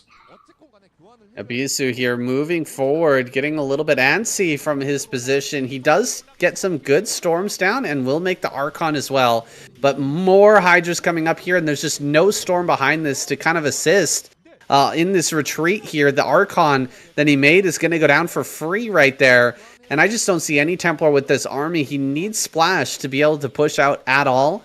And Sulky is taking more bases. He's getting more Lurkers here. Like you said, he's on 4 bases now. And here's Bisu transferring everything to 1. Yeah, it's going to be a rough situation. Now, there is a window here where maybe Bisu can make a few Gambit plays. If he can stabilize a little bit and get maybe a shuttle out, it's possible he could do a storm drop and put a dent into Sulky enough to kind of, claw a bit of a comeback here while taking a 4th base. It's not like lights out for Bisu just yet, but right now it's going to be really difficult because now the onus is on Bisu to attack, because Sulky can just sit back, keep expanding, and go into pure macro mode, and Bisu doesn't want to allow that to happen anymore, because Bisu's been completely destabilized in his economic curve of the game. His 4th base is super late. He's now only got 1 base worth of production. So it's going to be really tough for Bisu to claw his way back into this game, because Sulky's going to switch into a lot more of a passive game state. Yeah, Bisu, he wants to trade right now, but he does not want to get surrounded. That's the danger if he comes up to any of these areas. If he tries to push up onto this high ground here on the left-hand side, I mean, either way, he has to push up onto a high ground, so neither location's looking good. But if he pushes into one, the Zerg could just flow out of the other and surround the entire army, and that could be a losing situation for Bisu. So, oh, this is a great play. Diving on top of the Templar there with the Zerglings. Not able to get it, though, and probably won't be able to shut down this cannon either. Bisu taking the safe route right now. Just kind of sitting back here, not really trading with the army, and building up into a 4th base, but this is just giving Sulky so much time. Yeah. He is going to get such an economy online with the Hive here coming up. He's probably going to go into double evolution chamber for the triple upgrades here in just a few moments, and Bisu's going to have a really hard time keeping up with now, being eclipsed here in supply, 130 to 144. Yeah, I think Sulky's a little bit concerned that Bisu will turn this into a super late game and maybe get these island bases eventually. So I imagine that Sulky's going to establish some control over this 3 o'clock location and try and make sure there's no chance in hell that Bisu gets a sneaky shuttle down there, especially to do storm drops in the main and 3rd base location. And the fact that Sulky's in such a good position. It's also like kind of made Bisu hesitant to take this top left base first. So Bisu's first going for this mineral only, which actually is not the best of bases to take. And it's not got that many patches. The minerals aren't so optimal as well. So not really going to be the best expansion for Bisu to take in this position to get his economy off the ground. And that's purely because of it's more defendable right now. Like he's not at risk of dying by taking that. So that's why he's elected to do so. But it's actually not going to give him much of a comeback potential as he would like. Lurker potholes just spotting the ground all over this left-hand side of the map right now. Sulky gonna pull the army of Bisu here over to the left-hand side, and a move like this is a great opportunity. Oh, the Storm on his own Templar. He actually kills one of them. Luckily, he doesn't lose two there. It was really, really close, but it's a great opportunity to move forward and take that high ground position in the center left. And I think that we're going to see Sulky make another move like that soon and try to take that spot. It's possible, yeah. I mean, Sulky's going to go straight into Defilers, and we're going to see Chain Plague soon, while also Sulky pushing up on this left-hand flank to isolate this 9 o'clock base pocket to both establish his own gas advantage and also prevent Bisu from establishing his own. And he'll also be able to use these Defilers to just constantly like rain down Plagues and Dark Swarms on these expansions to keep assaulting Bisu passively without having to commit too many forces, and will eventually just outmuscle Bisu out of this game. It looks like 184 supplied, 150, very Zerg favored. It does get this drone shut down on the left. He wasn't aware there was a DT there, a little bit of an oversight, so slowing down that expansion by about a minute or so is a little bit of a small win there for Bisu. But honestly, he needs something a lot bigger than this, and with the Plagues coming out momentarily, I'm imagining Consume's just finished. It's going to be really rough here for Bisu in the coming phases. 1-1 is already done for the Lings, and Crack should be coming online here in just another moment. We went for +3 armor for Bisu, and that's really not going to matter much once we get the Plagues going like you're talking about. That we're just moments away from that now. A Dark Storm should come up just to hold this position right now. Storm's being thrown down, but the trades are just brutal right here for Bisu. It's so hard to fight through something like this, and with a supply deficit here, Sulky's just looking so fantastic. The ringer in the PvZ matchup here, Bisu, is just going to get taken out by Sulky right here, right now. It really looks that way. It's going to be devastating if that happens, because, I mean, Best isn't going to fare much better against this lineup, and they might still be forced to revive Bisu or Mini, and it's probably going to be Bisu, and they're not going to feel as confident about that revive after this showing. And this is Sulky's absolute A-game wheelhouse of play. Like, he loves these late-game macro scenarios where he can just sit back and churn out units and get maxed out as like, he's really good at this style of play. So Bisu's not feeling it right now. He's got a lot of pressure. He's not even mining this gas in the top left just yet. Like, kind of everything going against him. And I don't know if this hill is going to be surmountable for Bisu. He's now going to start eating a lot of Plagues, and trying to trade into this big spread out lurker field is like almost impossible. Man, that Plague just brutal right now. So many Zealots getting doused there. Just look at this with the red sauce. That is so rough. Another one goes down. Lings en masse right here. Maxed out army. Another Plague. This entire army has just been plagued, and Lings are going to annihilate it so quickly if they manage to connect onto some of these units. If we don't have Storm to just nuke them immediately, the Lings are going to tear everything apart. Doom drop. Doom drop time. Yeah, baby. It's what we like to see. Like, Sulky's a fan of the podcast, it seems. We might be seeing a little bit of a doom drop action in the main base while the army's distracted out in the field. There's so many Zerg forces that it doesn't matter if he commits like 10 Overlords worth of units. Like, he's got so much out on the field, he can still beat Bisu's army head on here. This is going to be really rough, because Bisu's going to commit everything to fighting this right now, and he's going to have like a mass amount of Overlords just popping out into his main base and destroying his infrastructure momentarily. Another great Plague here. He does have all the tools necessary to hold back Bisu right now. He's just going to keep him at bay while this drop comes in.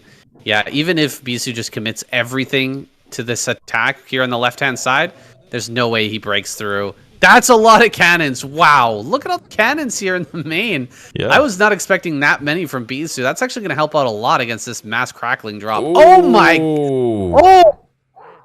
So That many storm was Zerglings. insane. Yeah, but now looking at Sulky, sees this as an opportunity to move up. If he can make sure his lurkers aren't too stacked here, this will be a good maneuver. But needs to be careful, because if the lurkers are like too stacked up, where you can start to kill like 2-3 lurkers per storm, this will be a little bit of a window for what's going on right now. There's no vision here to see up the hill to shoot these High Templars. This is a really weird situation. You usually don't see that. They're all low HP as well. Absolutely brutal.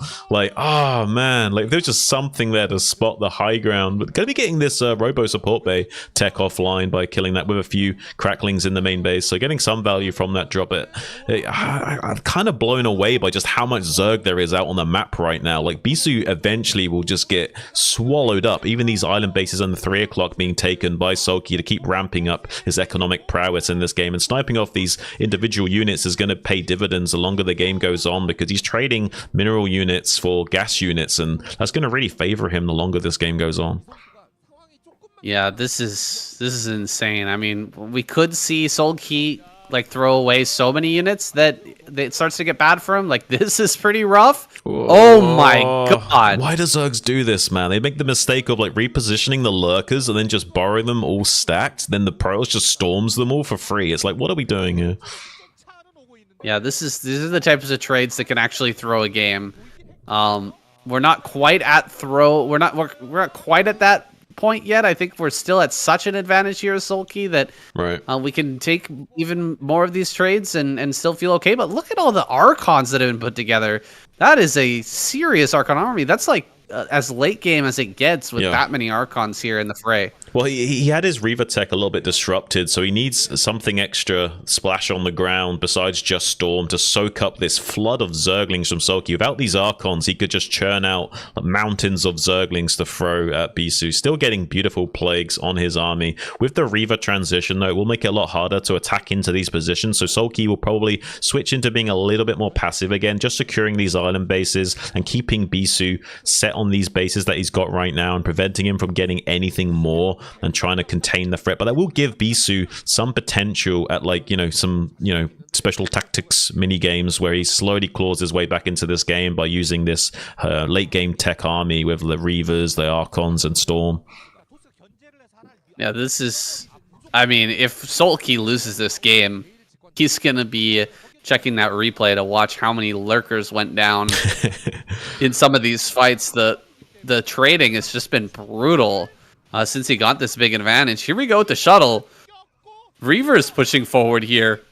Zealot Archon Reaver, pretty darn good composition. He's going to dive on top of more of these lurkers, staying underneath this Dark Storm. He's actually using it against the Zerg player right now. Oh, the Storm just barely not in time. Old Stormig was a little bit late to the party here.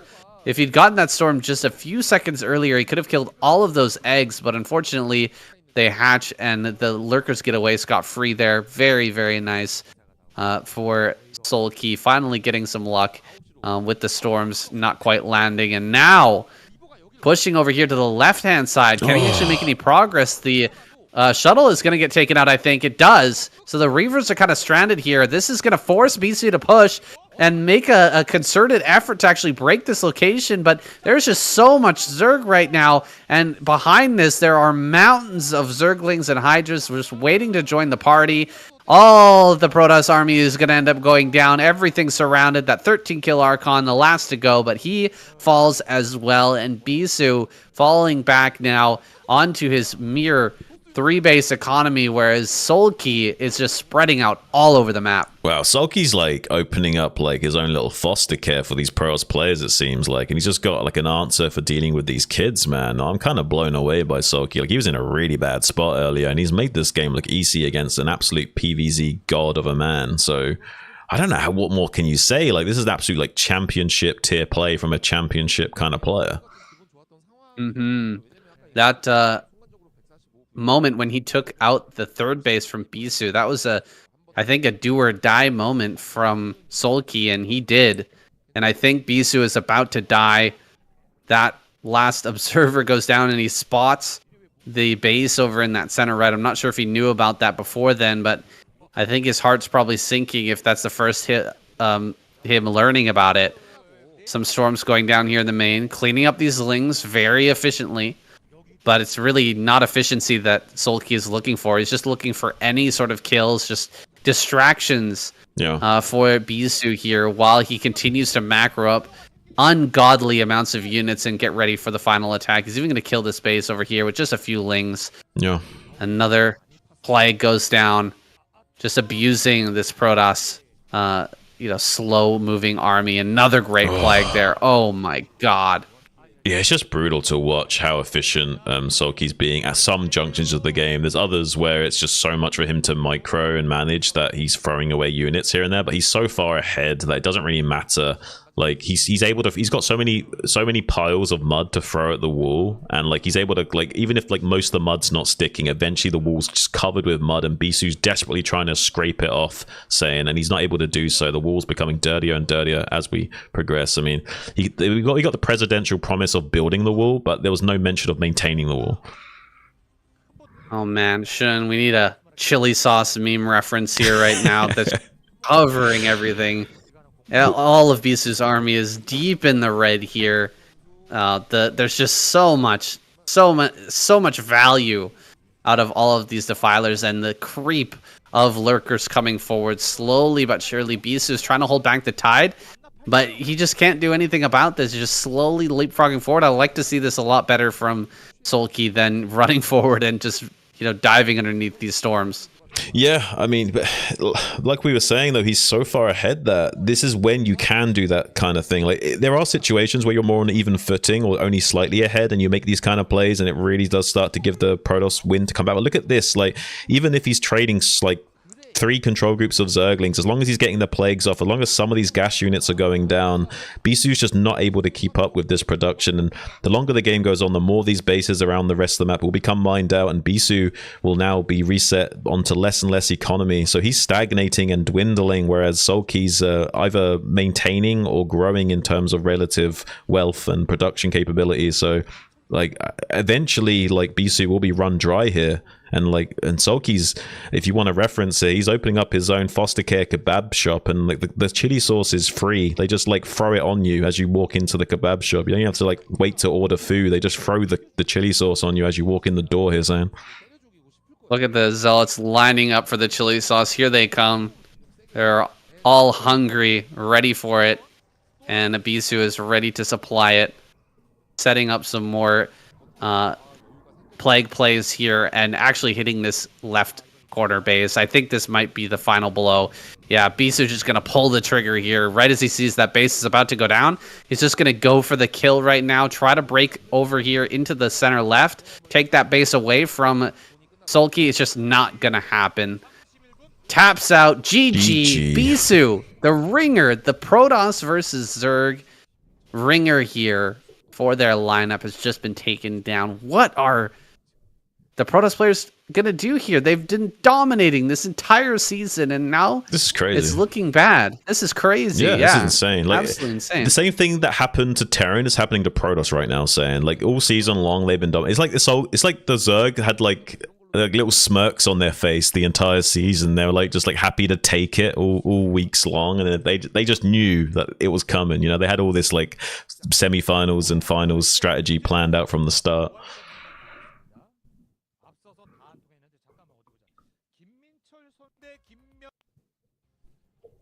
All right. Hang on, give me a minute here. Be right back. Okay.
Yeah,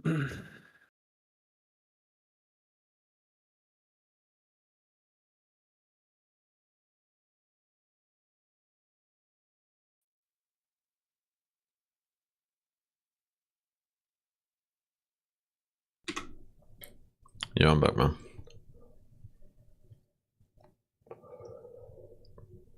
Yo.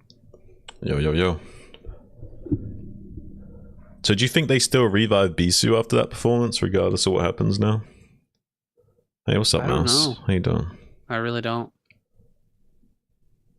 I feel like you probably give it to him. Maybe Mini. I'm not sure though. It's either I think Bisu or Mini. Mini had a pretty good performance against Hero. Yeah, it's tough for Protoss though going forward. Even if like Best against Sulky, Best is certainly not favored to win this for sure, but maybe he can pull it out. All right, let's go. Let's go. Let's get it.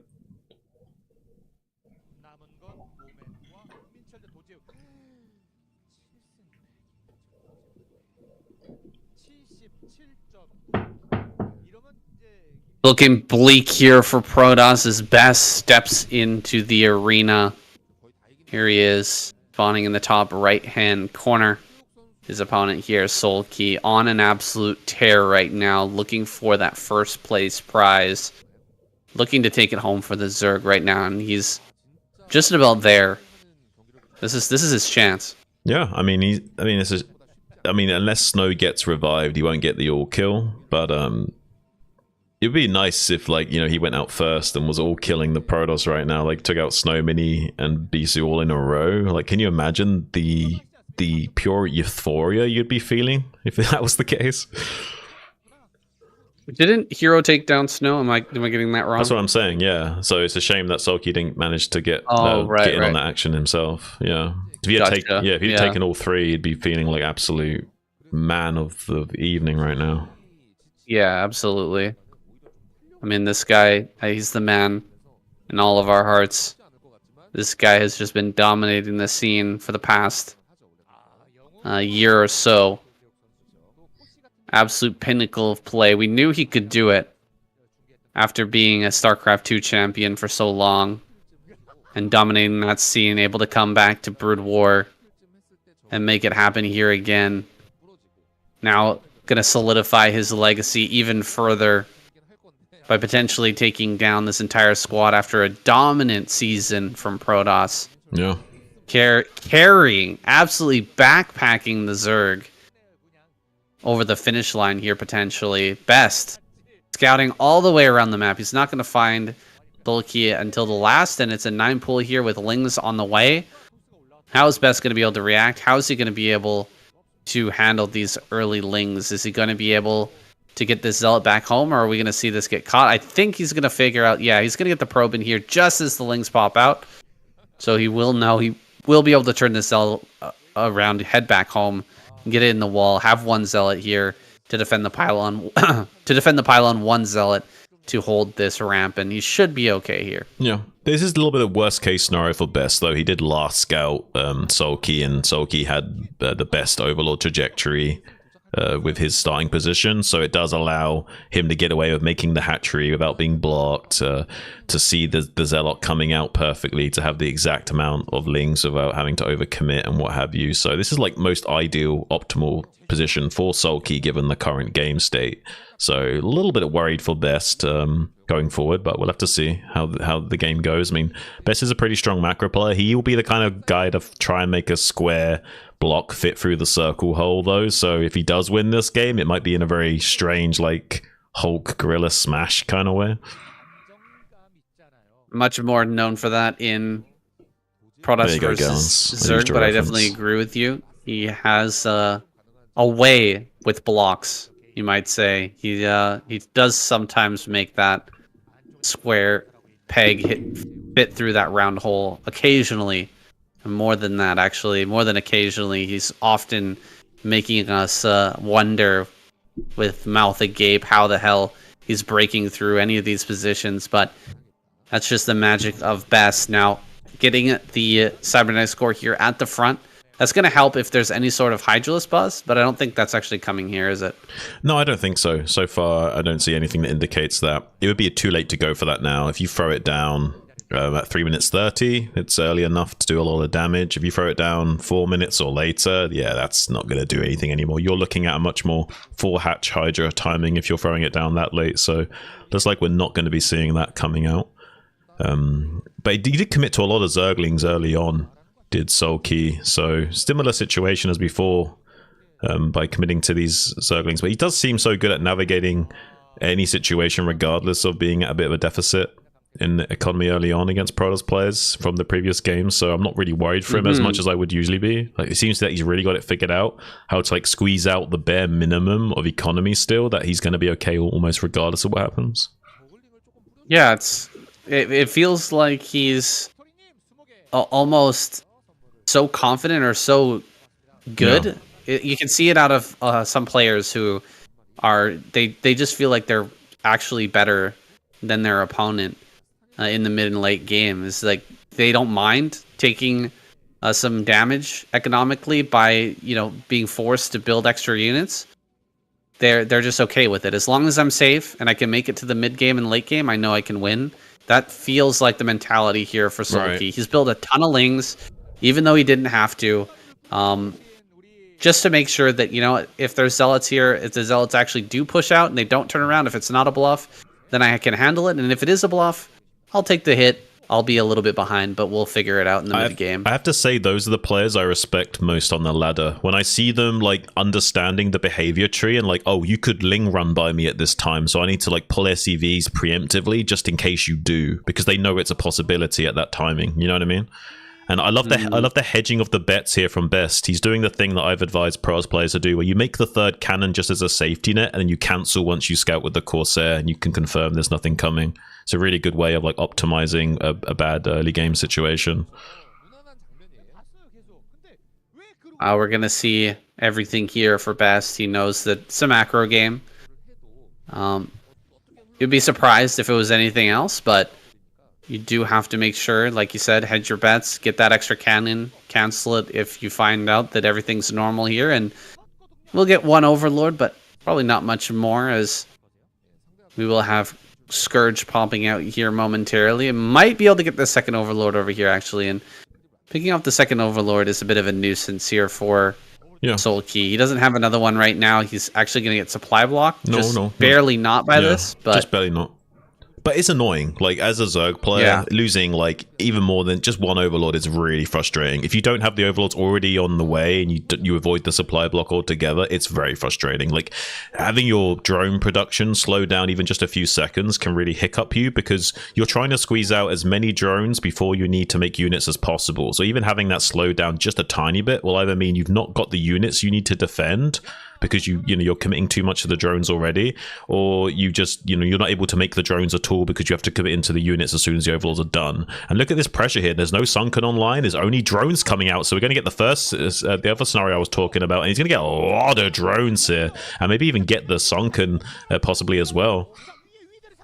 Yeah, this is a great play here by Best. He's going to get in, get a ton of damage, and I mean, the mutas are here now, but it's a little bit too late. Too many drones have already fallen, and the Lings are going to end up going down as well. I mean, running out of here, this is fantastic for Best right now. He is in a great spot. Probably can run down the Zealots right now because they are very, very low on that HP, but he splits them up. This is great play. This is a fantastic decision-making here for Best. Just spreading out everywhere, making sure that he gets some of his Zealots home safe, even gets one last drone at the end of that Zealot's life. And now a DT on the map, it's looking for some damage. Can he actually slip down in there to 6 o'clock? We have like 2 Sunken Colonies that are not done yet, and a Dark Archon here. Love to see it. Oh yeah, he's going to get a bunch of damage here. These Sunkens are not done. There's the mutas coming back. 4 kills so far. Can he get a 5th? Looks like there is a drone drill, and he manages to keep the rest of those drones alive, but this is just a ton of damage right now. Yeah, he actually hid the drone drill underneath the Overlord, so the DT couldn't target the drone. So manages to avoid losing 5, but still 4 is a pretty big hit when you've already taken that damage. So I would say so far so good for Best, and he's showing why he's King Kong. Like, he can just brute force his way into a bit of an advantage here, even against really stellar players. It's kind of amazing to watch him play. Like, he hasn't always been the strongest PvZ of players, but in recent times his PvZ, I would say, has improved dramatically. Yeah, really catching Sulky off guard there, managing to pick him off. Does he have the... Okay, Storm comes down. I don't think he has energy yet. No energy. Not enough energy on that just yet, but he doesn't reveal the Dark Archon there. So we're still, setting up for the surprise play with the Maelstrom to finish off all of those mutas. Mutas are not going to make that much of a difference anymore. They've kind of done their job, which is pushing away the Zealots. But you don't want to just suddenly lose all of them, and you'd really like to snipe some Templar here. So this is going to be really big, tough for Sulky if he manages to get that. Oh, he actually went for +1. I'm really shocked that he went for +1 here. Not building a lot of mutas, but he is going to come back into the main. There's the Dark Archon. Still hasn't revealed that yet.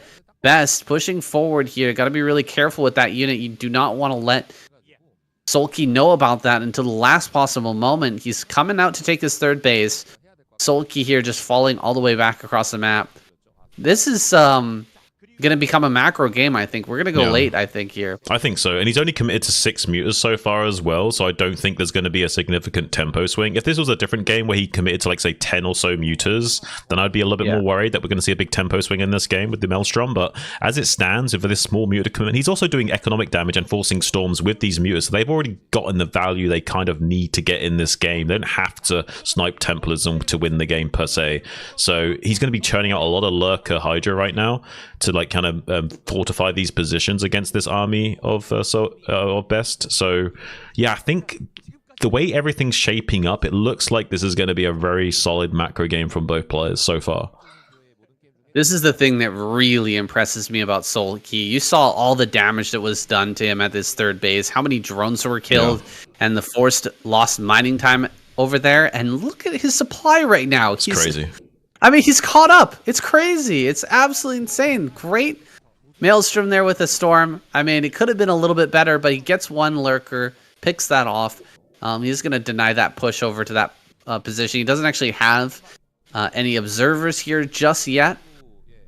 So just denying that, stopping those Lurkers from advancing here for a moment is going to be very, very helpful for him. There's the first observer just popping out. Oh no, the probe's getting stuck here. Very annoying.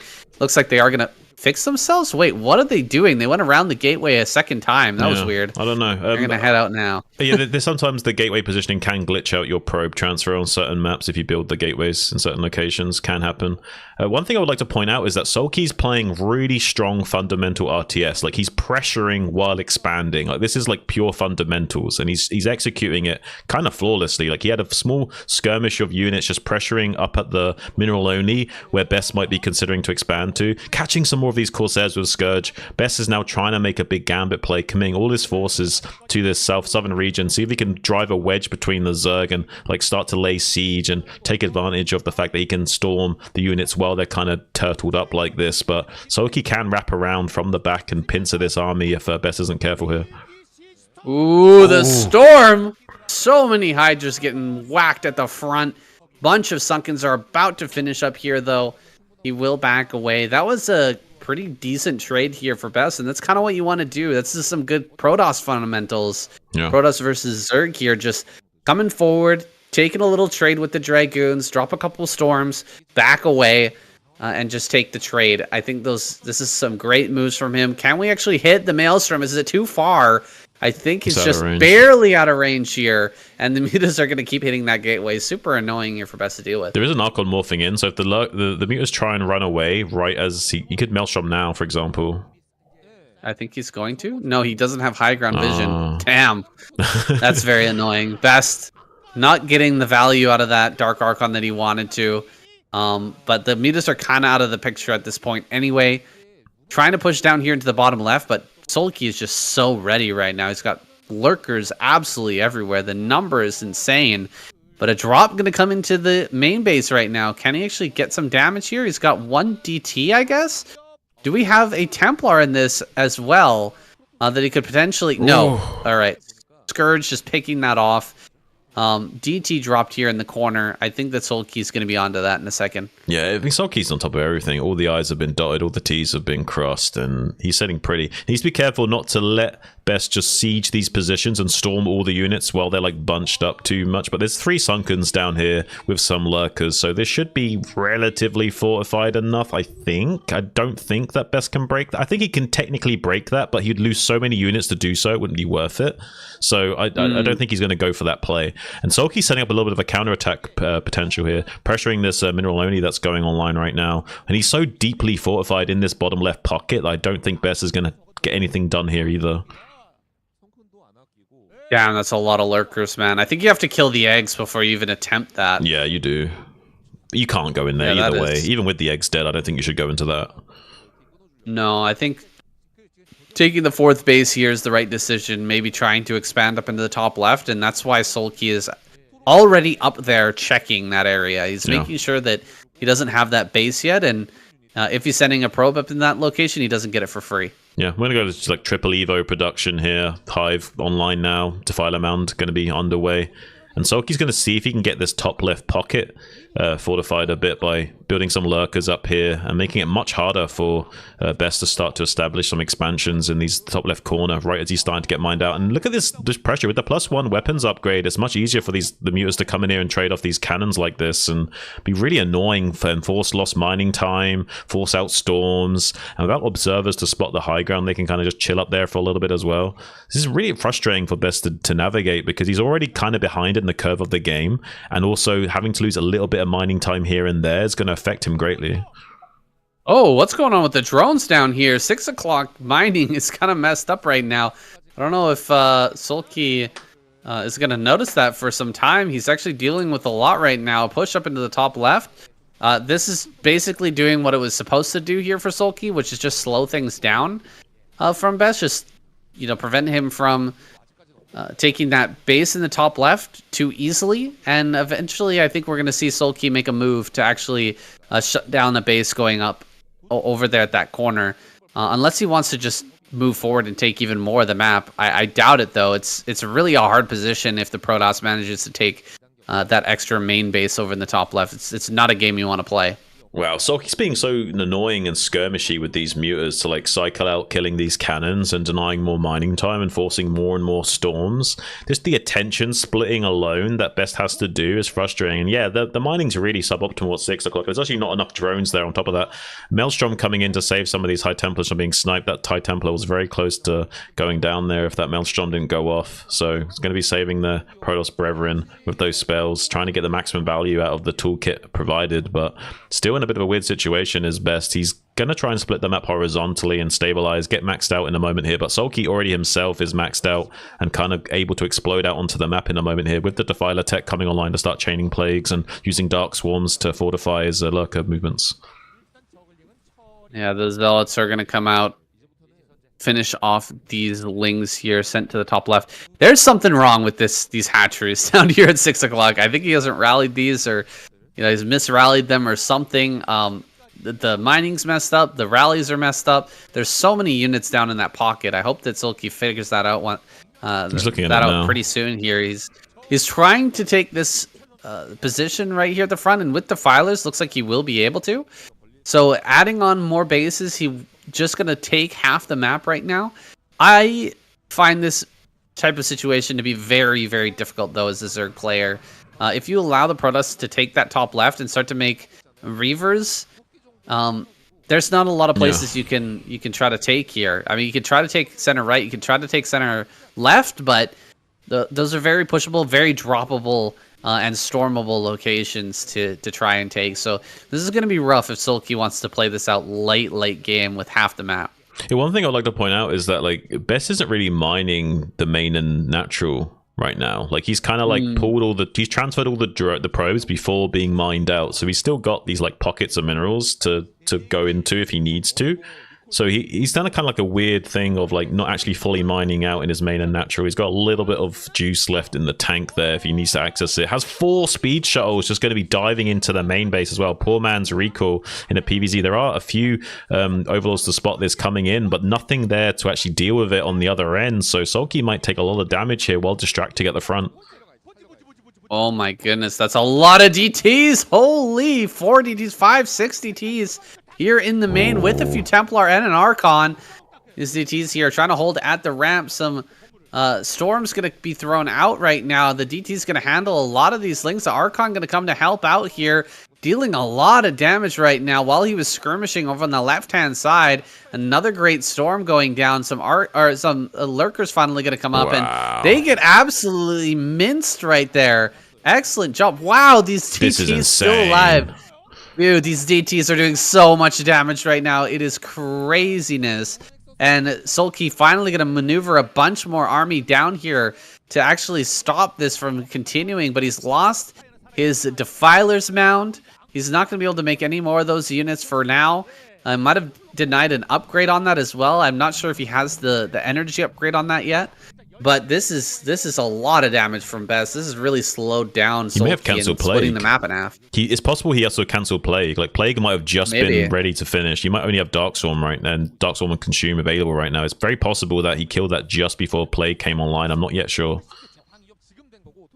We'll see if that Plague starts to come out here. He's actually running forward. He does get the Plague, so he has that upgrade done at least. But another drop going to come around this left-hand side. Sulky's in position to deal with that. Let's see if he just shuts it down. He does. He shuts it down immediately. He's going to be able to target down that Templar. And those Zealots will be taken care of. Very nicely done here. At least stopping this next drop because he really missed out on that first one. Doing a great job of sniping some of these units as well with small pockets of Hydras at the front. Like, really impressed with his ability to control. He just took so much damage into his main that was maybe a little bit unnecessary, unfortunately. And now going to be laying siege to this Miranoli, trying to go up with these Reavers. It's tough to attack into these small pockets of Protoss units when they have got Storm and Reaver support. But going to be trying to get in there on top of this shuttle to see if they can shut down the Reavers being able to be mobile, but not able to do so. Good micro from Best there, saving that, and going to be able to just get away with his army and, like, you know, reinforce it with more and more supply. He's constantly remaxing out and strengthening his death ball here. Maybe he can, like, slowly mount a winning position here against Sulky. It is really tough to fight late game ZvP like this. It's very difficult to control so many Zerg units. Yeah. Did you see Best there pick up his Reavers as he was dodging away from the Scourge? That was wild. Yeah.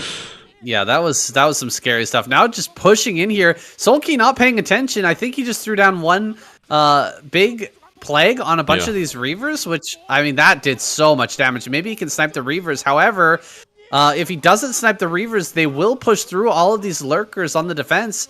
He does kill 2 of the Reavers, and he pushes everything else back.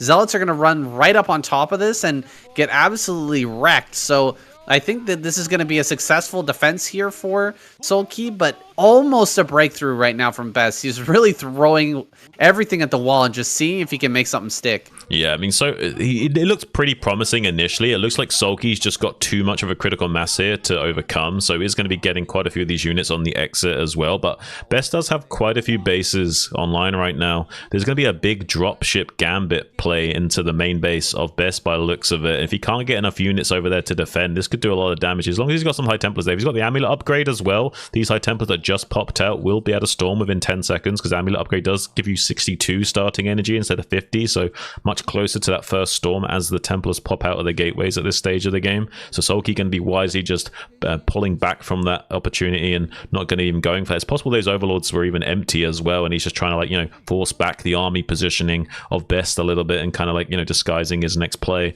Does want to still throw out as many of these Plagues as possible, getting some Plague connections here, but honestly not the best connections anymore. Best doing actually a much better job of splitting up his army against the Plagues as the previous pros players have been doing. Yeah, he's doing a great job of dodging here, and Sulky honestly not reacting quickly enough in some of these engagements, right? Like several times that we've seen, the Protoss is like on top of the army before he starts to throw down Plagues or even burrow his Lurkers, and Best is just doing a good job of making multiple threats on the map, of creating problems for Sulky, and then taking advantage of his lack of attention on the main army or on his defilers to try and quickly pick them off. This is going to be a great plague, though. Very, very big plague on these Reavers. So important that you get that down as soon as possible so that you can get the snipe a little bit later with the Hydras. And here it goes. He will get that snipe. He picks off the Reaver. One more here at the back. If he gets that Reaver, it's not going to be possible to push through this position anymore. He's really reliant on these siege units to break through this critical mass of Zerg. And with the Lurker minefield, you need so many storms to chew through that. He's got a few extra storms in the bank, but he needs to kind of run away right now because he's going to get his army swallowed up if he's not careful. Yeah, this is rough too. He drops off 2 or 3 DTs into the bottom left, but Sulky's learned his lesson. He built 2 sunken colonies down there. I think he actually built those initially when he was holding off that attack. Oh my god, that plague is insane. Yeah. That's so much damage, and these Zealots finally getting doused here.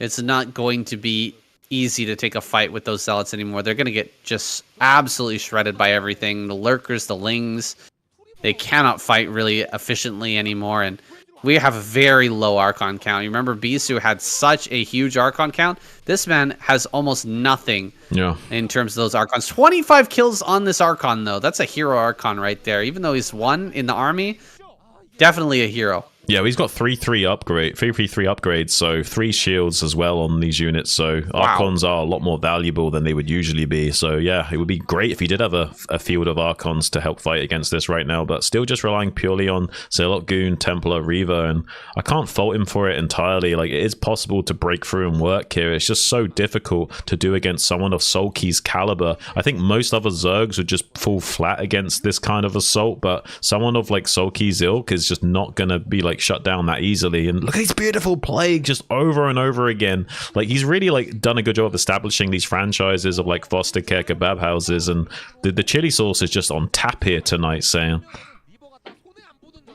Yeah, he's always got a defiler in the background consuming a bunch of Lings, getting into a good position, ready. Is the moment that these Reavers get dropped, the plagues are coming down, and he's just diving in with small amounts of units to clear out the injured Reavers, and it's exactly the way you want to do it. You don't want to unburrow all your Lurkers and try to run in here against this many Reavers. It would be a disaster. So he's instead just getting the plagues down and then coming forward with the small groups of Hydras. This is a big attack, though. Diving on top of everything. Gets the 2 Reavers, and that's it. That's all he has to do. He doesn't have to do anything more. He can just let this army fall back and wait for the next attempt here from Best. Get more defilers out here, get some more energy built up, consume some more Lings, and he'll be ready for that next attack. Yeah, Sulky finally got that energy upgrade on his defilers. It was a long time coming after getting his defiler mount sniped. I don't think he remembered to make that upgrade when he remade it, so only just now got that energy upgrade, but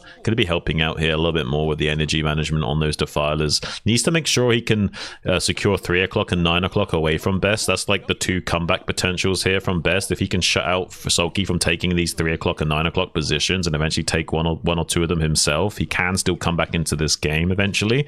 So Sulky's aim of the game is going to be taking a bit more map presence away from Best, securing this 3 o'clock and 9 o'clock location, and then we're going to see a big checkmate move from him eventually. But for the time being, there's going to be a bit of a skirmish and a tug of war for these positions on the map, because Best can still win this game eventually. I tell you what, even with the base in the center right and the center left here for Sulky, it's still tough. It's not easy to break through the barrier of cost efficiency from the Protoss in the late game. They can just take such good trades over and over and over again. You have to get the plagues down. You have to dodge the storms properly. You have to pick off the Reavers whenever you can. Looks like these Reavers are going to end up going down. He actually picks up and runs away with that last Reaver, but he thought he could land on high ground there and just take some pot shots. Not the case. Sulky all over that. And now Best, I mean, I don't think he can stop the space. All right, he's going to bring more Reavers down here. And now maybe he can take this down. Did he? Okay, targeted an egg there. That was interesting. Got some pretty good splash off of it. Now moving around here, this left-hand side. Can he actually break through? I highly doubt it. No Reavers in this army. But some great storms, some great trading. Oh! The Plague, though, just completely turns the trade in Sulky's favor here.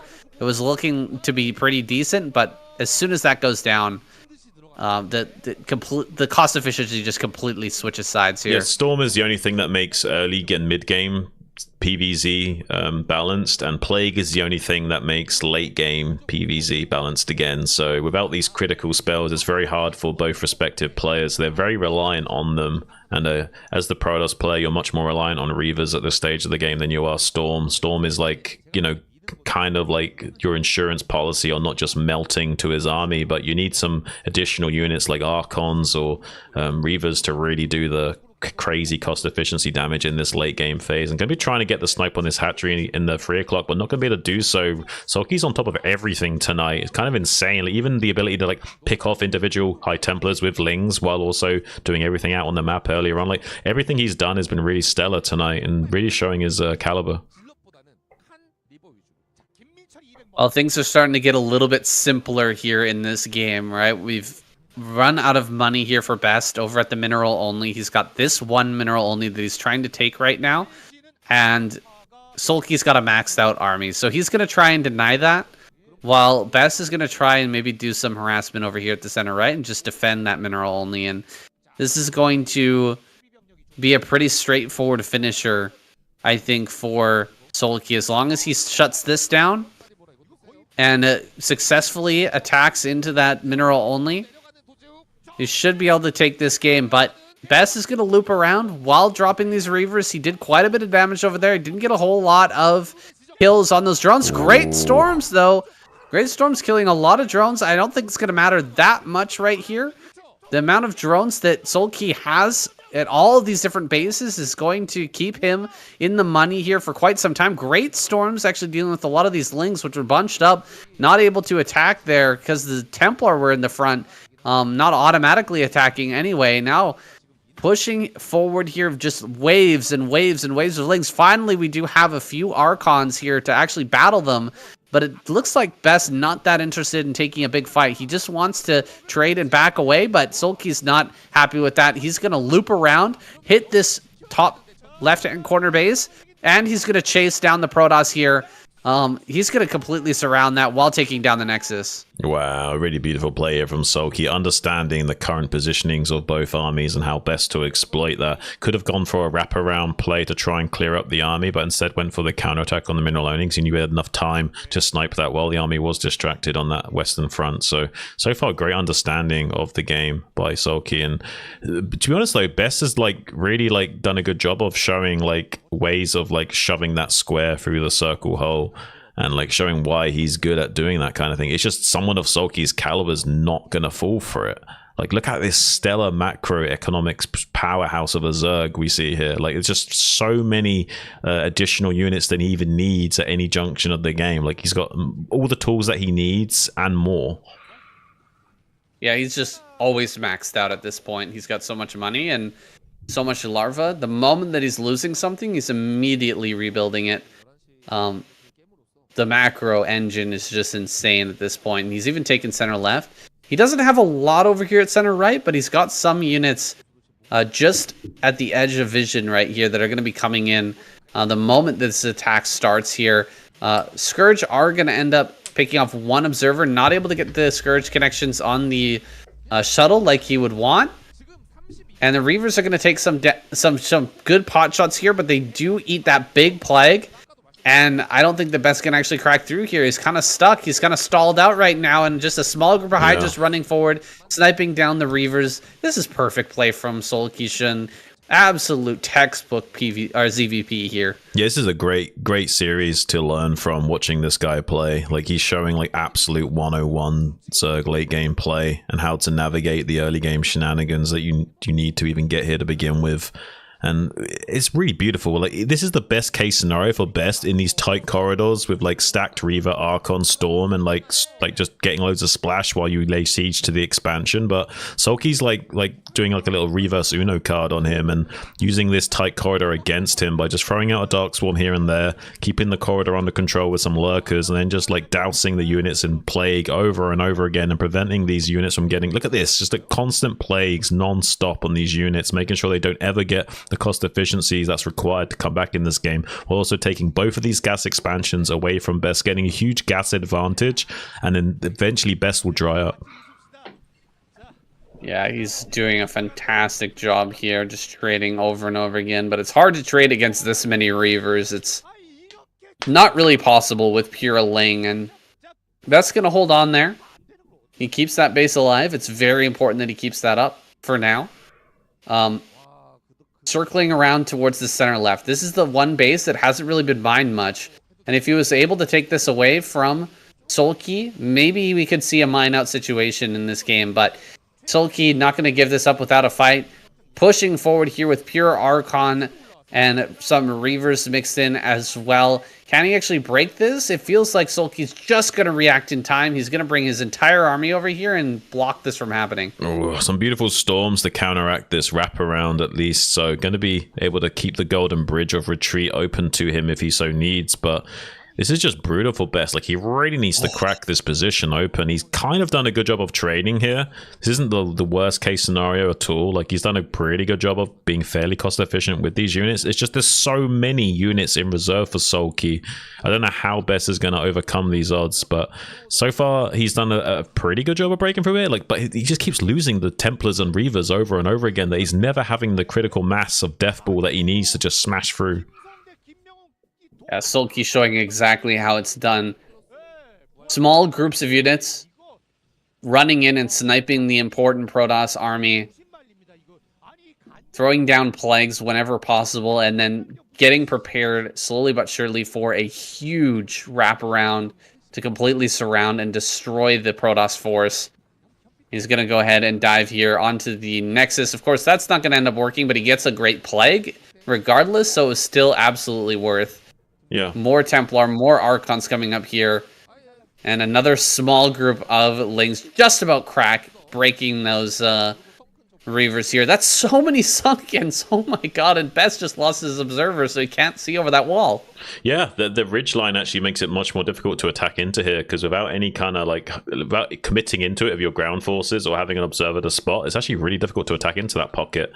And we're going to see just why Sulky's so good in these late game situations, because he knows that as long as he trades with like a 35-40% efficiency rating, he's going to still come out ahead. So he's just going to keep forcing these interactions over and over again and using the plague to like reset the balance of power. So even if he is trading a little bit inefficient, the plagues are going to more than make up for that in the coming phases.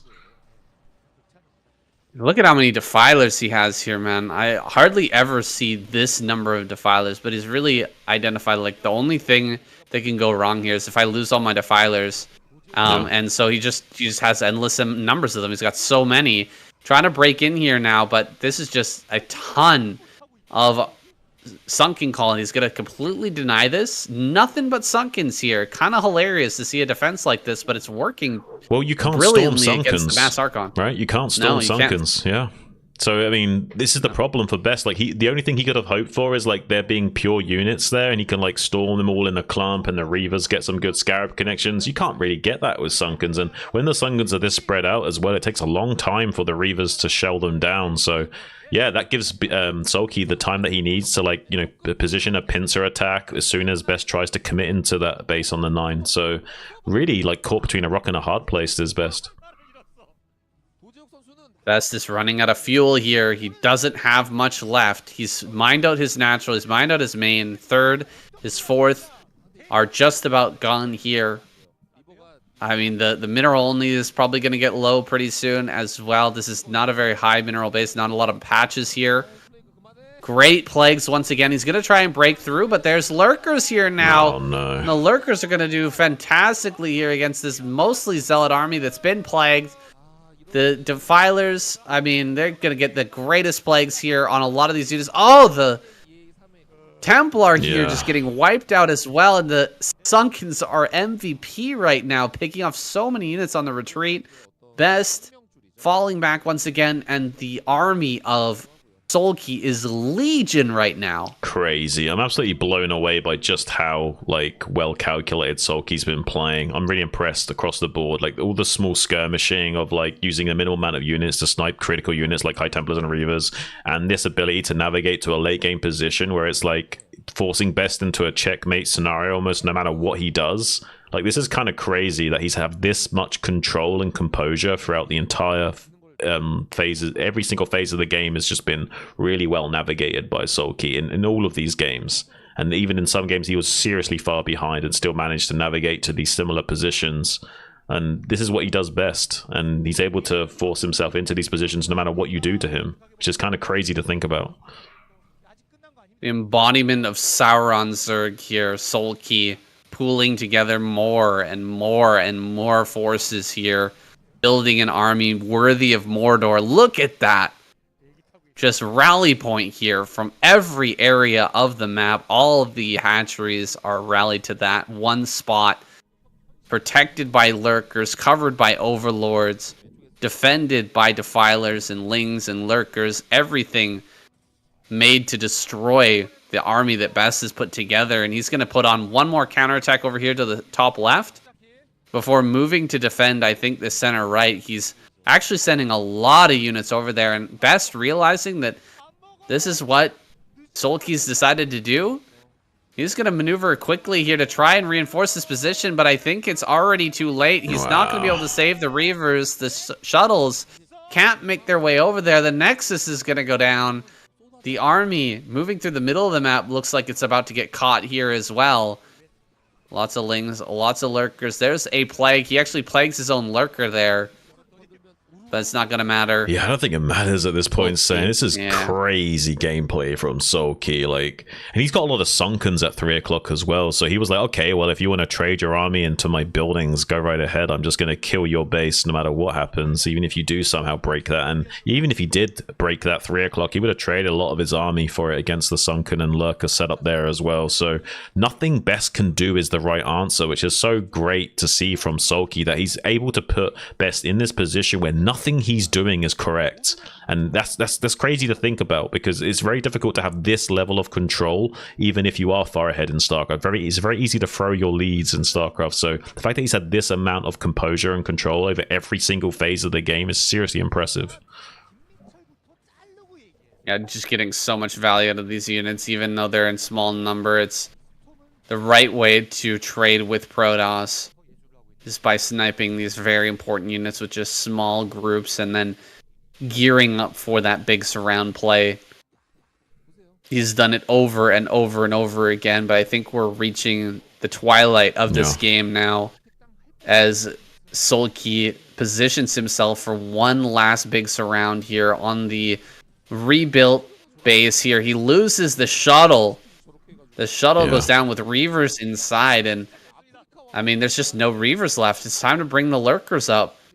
So, I mean, Sulky can just assault this position full-on head-on without that additional splash damage. Well, there's a lot of Storm in here. He's got to be careful not to take too bad of trades, but I don't know if there's any trade imaginable This is looking like could throw, the game for Sulky. This is looking like the defense of Aya. Like, Protoss is trying desperately to hang on to their homeworld, and they're just not able to do it. The hive mind is just far too strong, descending upon them from all angles of the map. Very Sauron Zerg-esque, and this is what Sulky does best. And he's going to be dismantling Best here, killing the final few threads of units that are hanging on, and it doesn't look like there's any hope left for Best now. 70 supply to 160. GG finally going to be called, and now the Protoss dugout have a difficult decision. Who do we revive? No one's really performed as expected here. Who are they going to bring out soon?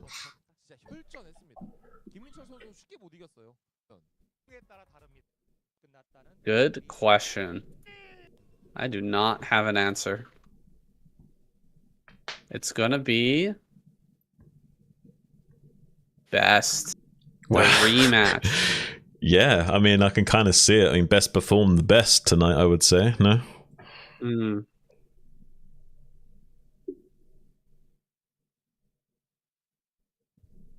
But like you said, man, he had so much control in that game. Yeah, it's insane.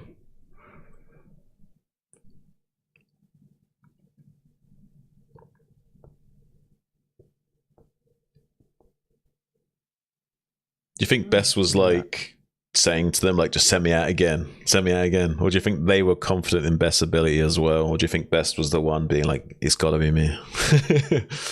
I don't know. I think that probably all of them were just scratching their head, like, I don't know. I don't know if I want to go out there. Yes, it's daunting. Hey, they got to win 4 games. They got to win 4 games. They got to beat Sulky and then Queen and Action, and then you've still got a revive to deal with. You know what I mean? Like this is crazy. This is okay. Like, if Best somehow does a reverse sweep though, like, on God, we have to like start worshipping this guy, because if he can somehow pull this out of a fucking hat, this guy's a genius. This is like the grand ape of all. If he can do this, the grand ape, the elder ape. He's the ape where you do like psychedelic, you do like some kind of like weird Amazonian psychedelic, and like you see him in your trip. You know what I mean? He's like, instead of like the great toad, it's like the great ape, and he's like the wise great ape that's gonna fill you with like squares fitting through circle hole wisdom.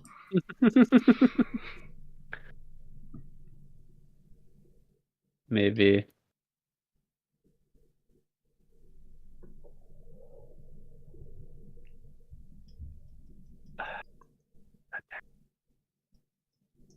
One sec here.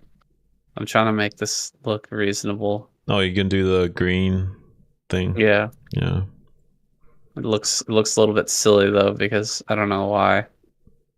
Something went funky with the overlay this time.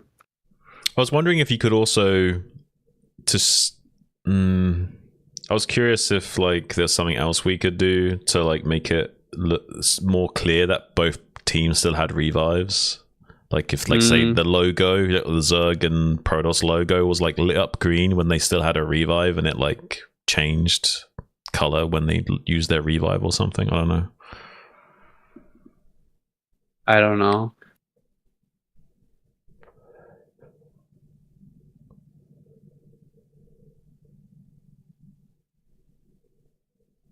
That sounds like a next time thing. Yeah, next time thing for sure. We'll spitball some ideas for next season.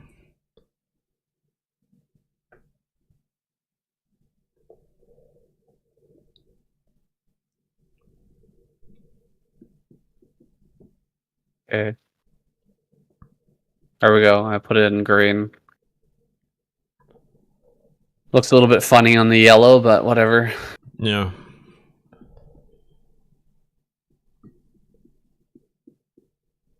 All right, let's go. Let's get it.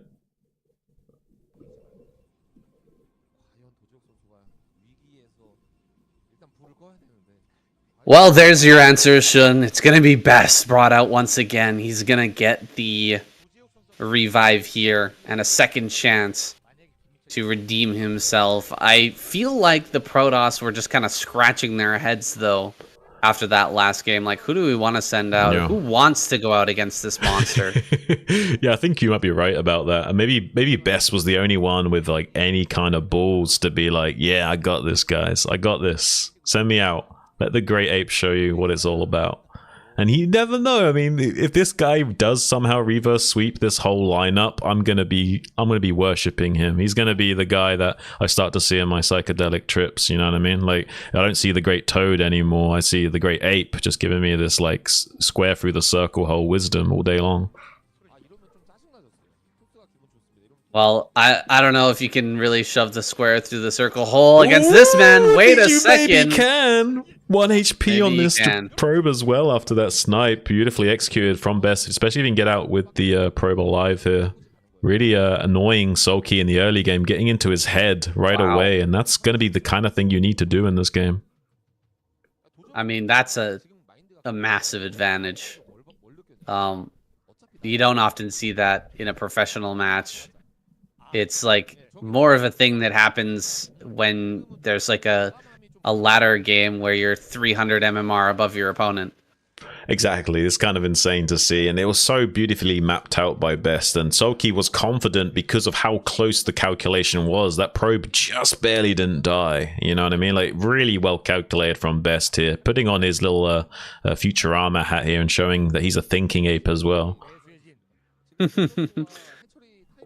I mean, even if the probe died there, if the drone dies, it's still mega worth for Best, but with the probe staying alive, this is just crazy value for him, and everything's going to be slowed down here for Solkey by a large amount. And guys, we're not over hyping this at all. That is, you know, what, a ninth of his economy, and you know, a lost larva that you're just never going to get back. Right. And the probe is still alive and scouting you. Yeah, and there's ways that you can kind of make it back, but as long as Best is going to put on pressure here and be annoying, like, it's not going to be easy to make up those early losses. It's going to snowball further and further. Yeah, and he's going to cycle out the weakened probe for a fresh one so he can come back in here, and the Lings aren't actually going to stop this from scouting. He's going to get inside the main base and confirm exactly what's what. Yeah, he actually did a mineral walk there from, you know, he made sure that he had vision on the minerals in the main with the first probe, and then just right click. So I mean, he gets this no matter what, and it's massive because Best, now he knows that there's a layer here.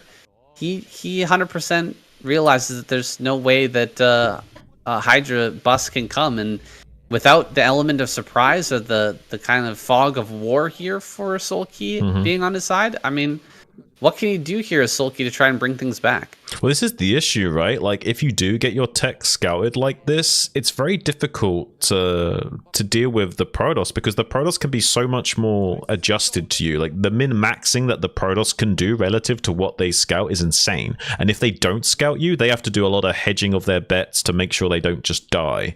So if you don't, each cannon they build is a whole gateway. Like, it's so crazy, like the tiny little mini games that happen with the scouting early game. Because if you do get scouted as Zerg here, it's so frustrating because nothing you can really do can put a dent into the Protoss infrastructure anymore. And they can min-max and be as optimal against you for their relative timings as much as possible. And that completely deflates you as a Zerg player. It's so important to deny scouting early game. This is horrible as well for Solkey. I mean, he checked the front, he saw no Zealot, but he didn't realize that this had been sent out on the map, and we're going to get a drone. Oh my god, and drone goes down. But Ling speed is done here. It's going to dive on top of the cannon. The probe block is insane. The cannon's going to get almost completely surrounded. All the Lings are going to get down immediately, and the cannon restarts here just within seconds. So I don't think that Solkey is going to be able to break this here. He's got one Ling in the main for, like, what, 10 Lings that he just lost?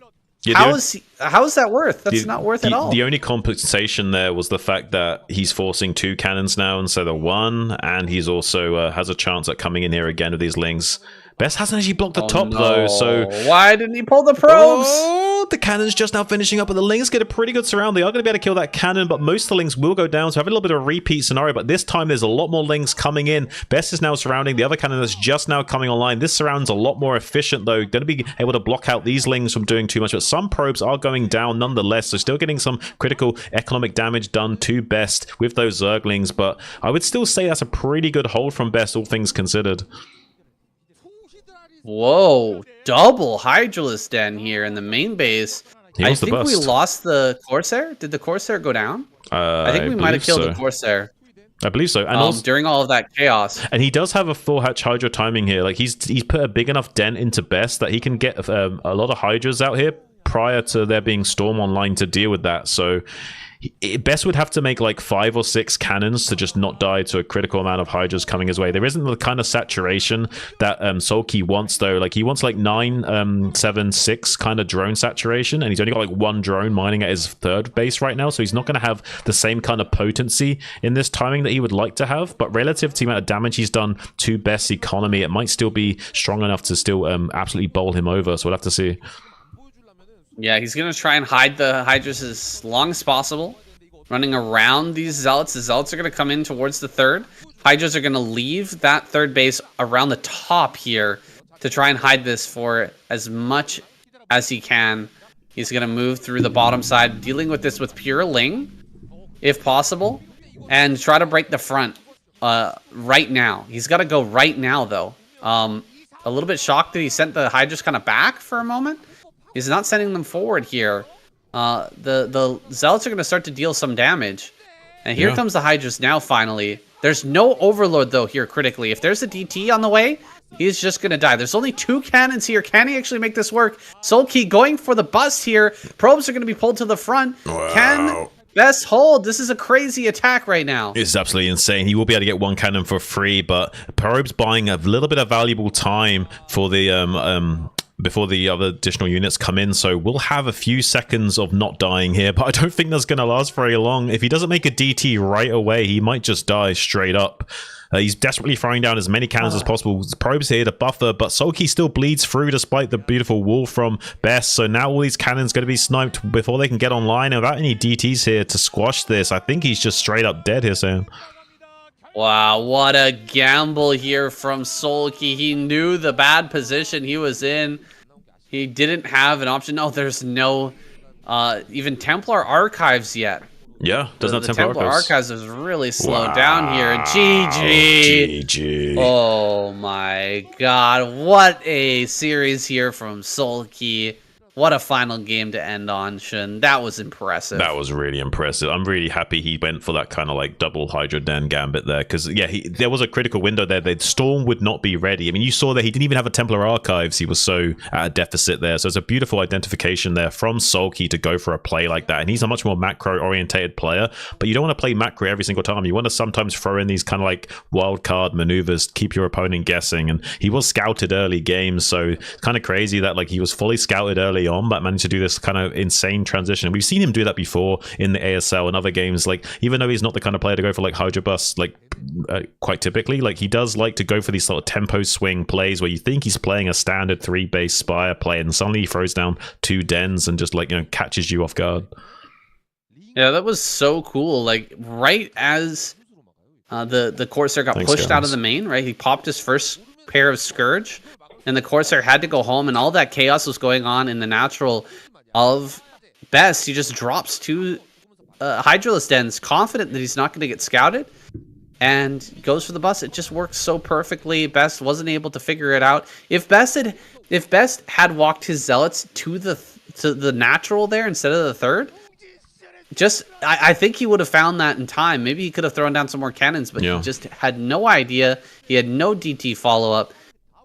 Just a crazy final game to end on, guys. Unfortunately, we're not going to get to have that full series here with the rest of the Zerg players able to come out and test their skills here. It's just Soulkey putting everyone in his backpack and carrying them over the finish line. Yeah, absolutely insane, stellar performance here from our champion Soulkey, opening up his own foster care and just like making sure these kids are well looked after. You know, like it's kind of shocking just how much of a one-sided show this was for Soulkey. I mean, these aren't like small Protoss players. Mini and Bisu especially like are supposed to be specialists in this matchup, and he made it look easy. Even Snow is supposed to be performing way better.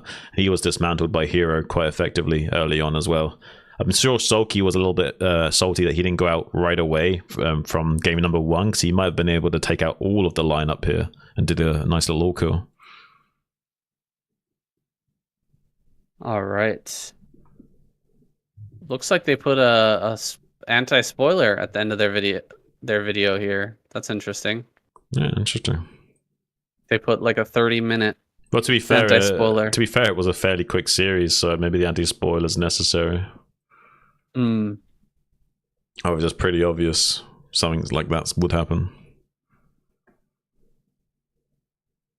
All right, let me just pull up the score screen here, the end screen.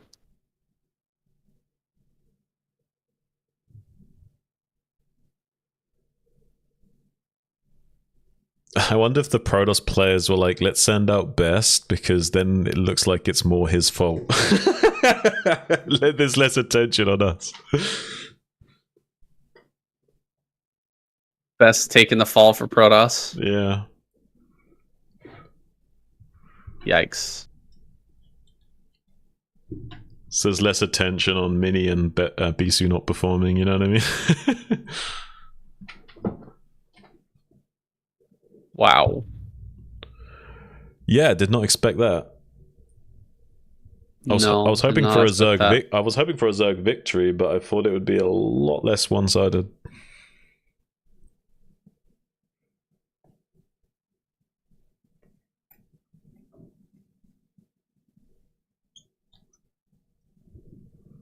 Imagine that. Imagine like having a pretty poor showing most of the season as Zerg, and then right towards the end you flip it. Well, Sulky wasn't really coming to a lot of these, that's right? True. That's true. Yeah, he was mainly dipping out because of ASL, and now that it's finals time, he's ready to smash. Yeah. It kind of worked out well for the Zerg in that respect.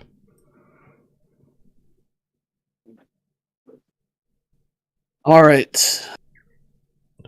And I'm guessing like there's a lot of things to consider in terms of like Sulky's gonna have a lot more intimidation factor than usual because he's, you know, a fresh champion relative to usual, and also his own confidence level is going to be at an all-time high, so he's going to be playing at his absolute A game.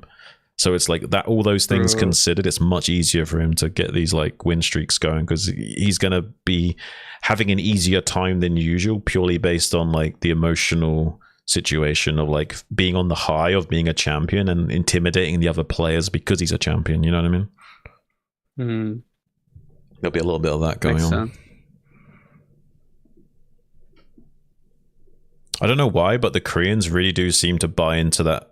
I think it might even be a Starcraft thing, though. I think like there's a lot of mental game going on in Starcraft than we give it credit for, and I think that players beat themselves psychologically a lot of the time because they've got their own reality and their subjective reality in their heads of like, oh, this player's super good. I've seen how good he is. I've seen him like smashing ASL. Like, and they build up these players in their heads so much that it's almost like they lose the games before they even play because they expect to lose almost subconsciously. You know what I mean?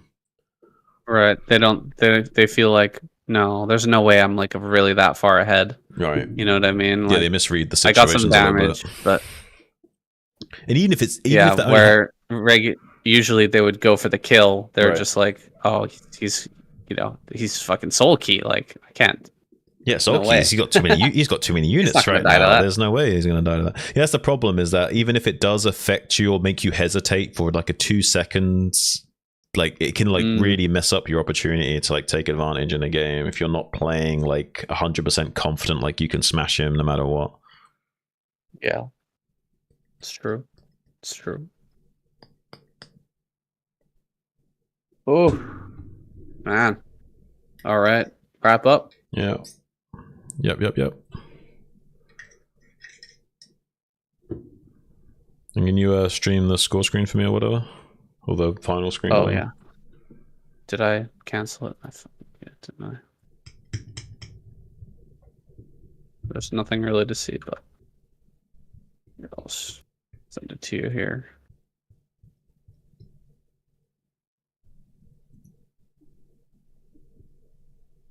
Yeah, that'll do. That'll do.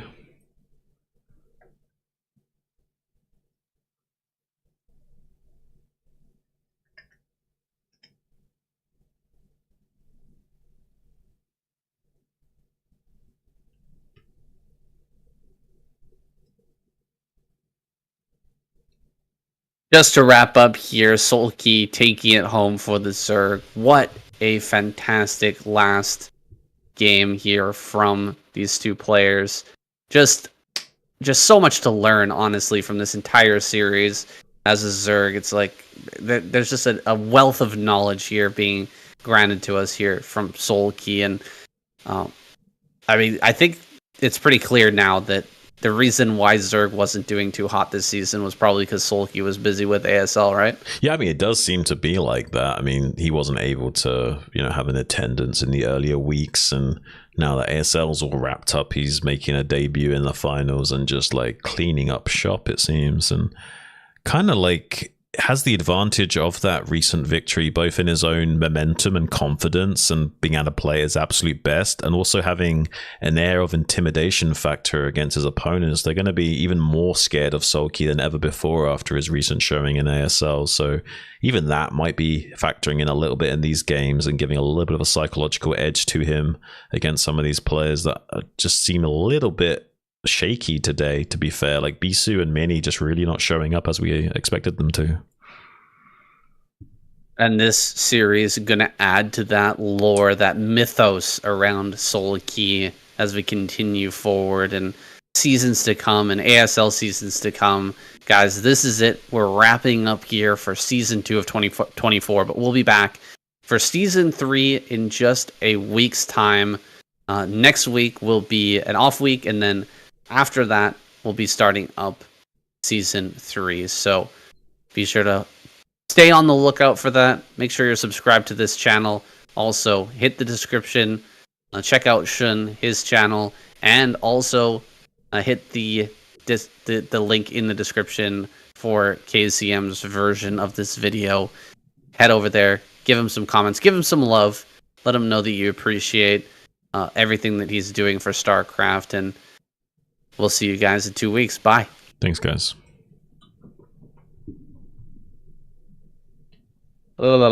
Tripping over myself there at the end, but whatever. Most people aren't going to watch that far anyway. No. You'll be alright. That was a fun cast. Yeah, I mean, I really didn't expect the games to go that way, but sometimes that's when it's the most exciting, when you cast games and you really can't tell what's going to happen. I was kind of like really shocked. I knew Sulky would perform well, but I was kind of shocked just how underperforming Mini and Bisu were. Like, I don't know if there was psychological at play or they just didn't show up. And I know I didn't end the stream, Mouse. That's just wrapping up for the recording for the YouTube upload. Mouse is like, you didn't end the stream, trying to be helpful.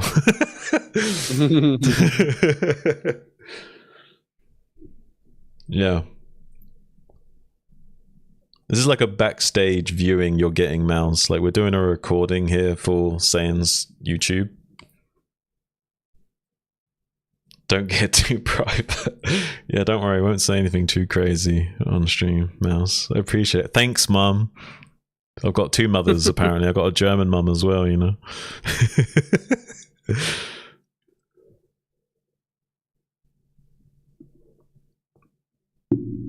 Very pragmatic German mother.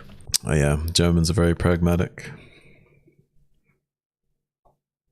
I can't say I wouldn't mind having a German mum per se. I mean, who knows? Maybe I would have turned out differently. Probably would definitely turn out differently, but better or not, I don't know.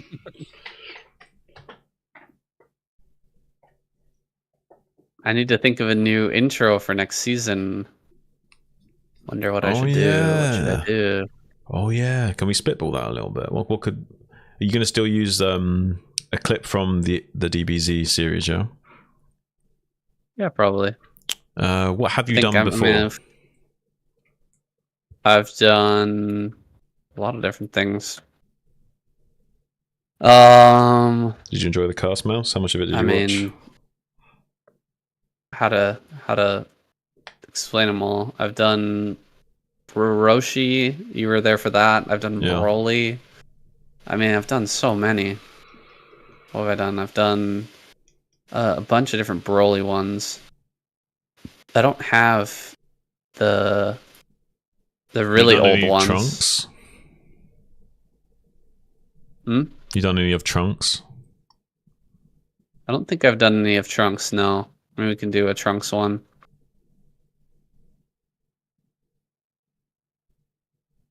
There's a few. Maybe I'll do like him cutting up Frieza, and then right as he blasts him, we can have him like getting vaporized into the Patreon screen. Yeah, that'd be cool. That'd be cool. Something like that would Sounds be good. All right, that's sorted. I just need to put it together now. I'm doing a project for Love Snow this month as well. He's got me doing what you got to do? some video editing for his volleyball squad. All right. So yeah. Well, where's you Got my putting? work cut out What's for me. he uploading that to then? I don't know. I think he's just gonna like keep the video and send it to, or maybe he's gonna put it on their website or something. Oh, okay, yeah. Yeah, it's for like promotion of the squad and for the Right. kids to That's cool. remember, yeah, their experience. I mean, from what he said about it, they've had a pretty good run as well. Mm.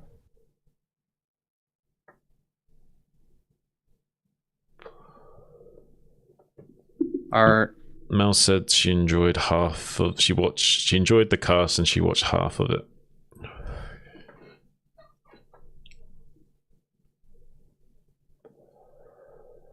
I'm glad She watched the half cast. when you were talking, and she ignored the other half when I was talking. I doubt she was that pragmatic.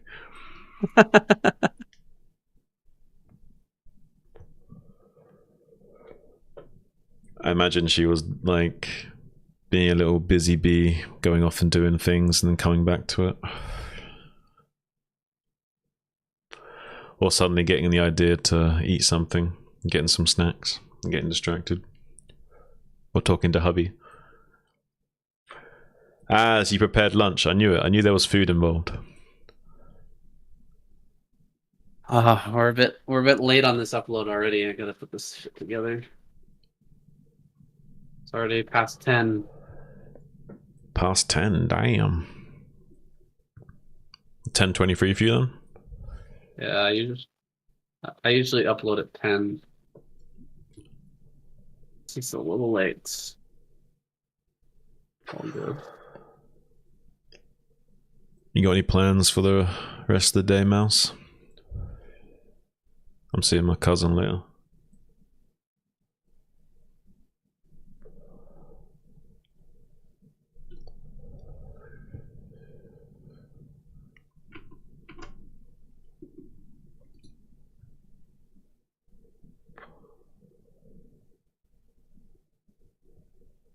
Oh, some barbecue with the parents. Nice.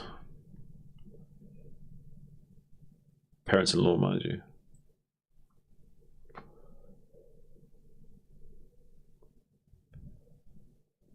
Sounds good. Barbecue sounds really good. I haven't had barbecue in ages. Now it's summer's coming around. I have to get some barbecue. Oh, I said I'm going to see my cousin later. He's coming around to stay. Oh, she's doing a braai, huh? She's doing a braai? Isn't that what they call it? Oh, what, in Germany they call it a braai barbecue? Oh no, that's South Africa. I think they call it a braai. Yeah, I was going to say it doesn't sound like a German thing.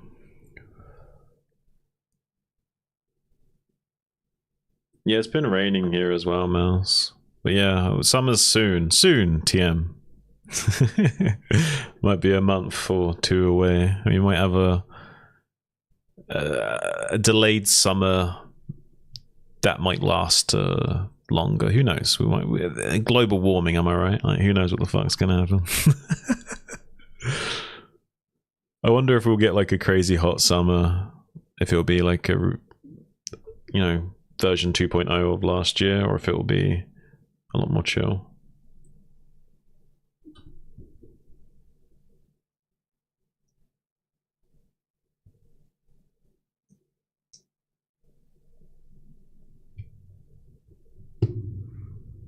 I wonder if we're going to have such a hot summer that will convince people that global warming's a real thing. That's what it feels like to me. Like when the summer's like really fucking hot and I'm sweating my bollocks off. I'm thinking about global warming more often than I would usually be. I could tell you that much. Such narrow-minded creatures are we.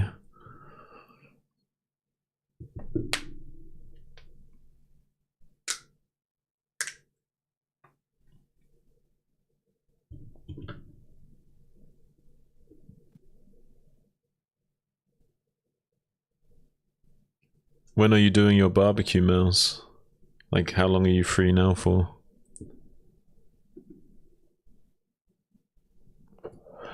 You've been saying you're super busy recently. Any updates of your company and your business? Have you solved some of those issues you were having before? Have you got new issues now? Or are things just busy because business is busy?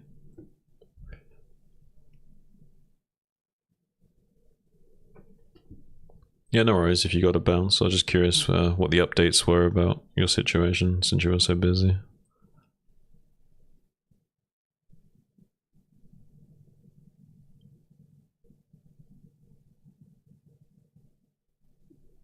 Should we look at some crazy YouTube stuff while we wait? Sure.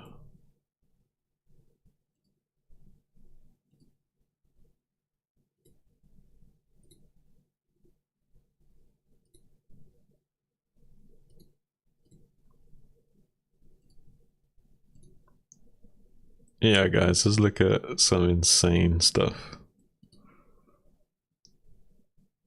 Getting out of your head? Sure. Or getting out of Oh your wait, I mind? need to update the quality. Damn, I gotta like...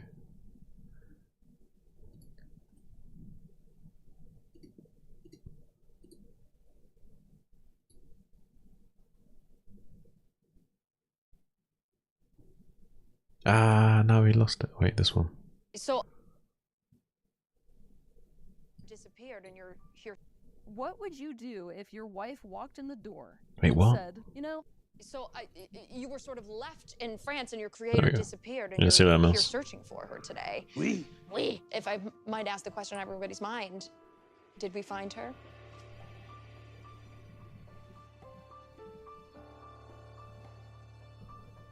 oh, I feel good.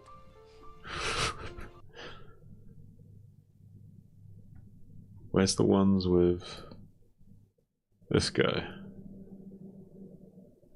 Your strength is I can run a mile in 9 minutes. Have you always been able to do that, or is that new? That's new. It used to be like 11. Moving on. What is your biggest weakness? 2 miles, 35 minutes. Your biggest weakness is running 2 miles in 35 minutes? Yeah, I really plateau at the 1 mile. So you can run 1 mile in 9 minutes and 2 miles in 35 35 minutes. And that's sort of standard every I time gassed you run? after the first mile. Well, what about 3 miles? 16 minutes. If you decide to run 3 miles, you can do it in 16 I have minutes. to know ahead of time. If you decide to run 3 miles, you can do it in 16 In minutes. 16 minutes. But if you're doing 2, it's 35, 35. and 1, it's 9 9 minutes. minutes. Dare I ask 4? I've never tried it. So Never maybe, tried. maybe that's your next challenge. Okay. It's really everywhere. What is your greatest strength? Man. Such weird comedy. It's back with another edition of very important. Woo! Woo! Woo! Woo! Woo! Woo! Woo! Woo! Can I get a little clap? Can I get a little clap? Can I get a little clap? Can I Okay. get a little clap? Wow, that was wonderful, actually. Pumping up the energy of the room. I'm seeing a lot of smiles. You're seeing smiles? Sorry? They got masks on. Well, you know, sort of a metaphorical. And so, you know, you can see people's eyes. What is your name? My name's Tommy Shrigley, and I'm here to talk about mental health. Denzel, I feel obligated to let you know, as we are recording this right now, somebody is installing cameras at my guest house because 2 renters have said the place is haunted. That's illegal. It's not illegal if it's your That's property. illegal. You should call them right now and get them to stop. I'm not going to do. Good evening. Listen, you at home? Not feeling good? Get out of your ass. Sometimes bad things happen and you have to deal with them, right? You can't just fight your way out with positivity. Not if you have an uncle. Okay, so to continue on, your entire platoon, your uncle helps you. Yeah. How does that lead you to the power of positivity? That moment 10 years ago that led you to choose to live this life. I found $100,000 You found $100,000? in the park Where in the park? by the swing set. Just lose $100,000 Saying- in the In the park? back. Can Did you I know it send was you gonna be something? there? It's completely Why were you in the random. park? I was working Sure. out. Okay, so then what did you do with the I $100,000? invested it, and then I turned it into $16,000. Tommy, you invested 100,000. Tommy, you invested 100. Have you seen this channel before? It's really bizarre comedy, but I like Not it. feeling good? Very Get interesting out of your ass. Sometimes satire bad things happen slash and you have to deal parody with them, right? of You can't interviews. just fight your way out with positivity. Not if you have an uncle. Okay, so to continue on, your entire platoon, your uncle helps you. How does that lead you to the power of positivity? That moment 10 years ago that led you to choose to live this life. Around $100,000. You found $100,000? Where? In the park. Where in the park? By the swing set. Just lose $100,000 in the park? Bag. Did you know it was going to be there? No. Why were you in the park? I was working out. Okay, so then what did you do with the I $100,000? invested it and then I turned it into $16,000. Tommy, you invested 100,000. Tommy, you invested 100.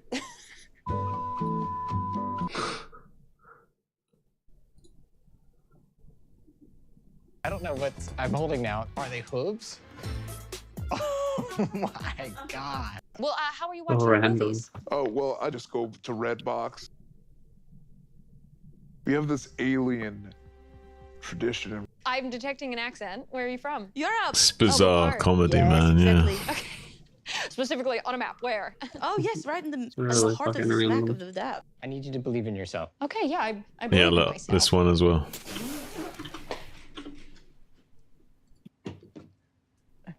Isn't that better? Isn't that better? Don't you feel better? The range of feel a lot emotion in better this clip is amazing to me. Don't you feel better? She's trying so hard not to crack. It's, Don't you feel a lot Oh better? my. I feel better. Do you feel better? So much better. and she commits to it as well. Yeah. Do I look better? You look good. Yeah. I'm feeling better, actually. Yeah. Can I have a little more? Yeah. Awesome.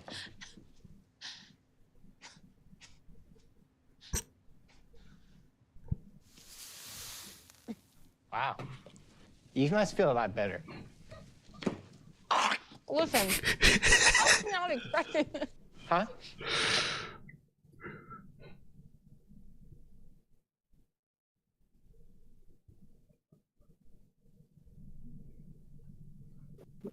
This is all improv as well. I love this shit, man. What do you think the meaning of life Yes. is? What do you Yes, we finished. No, just a few minutes ago. Where are you?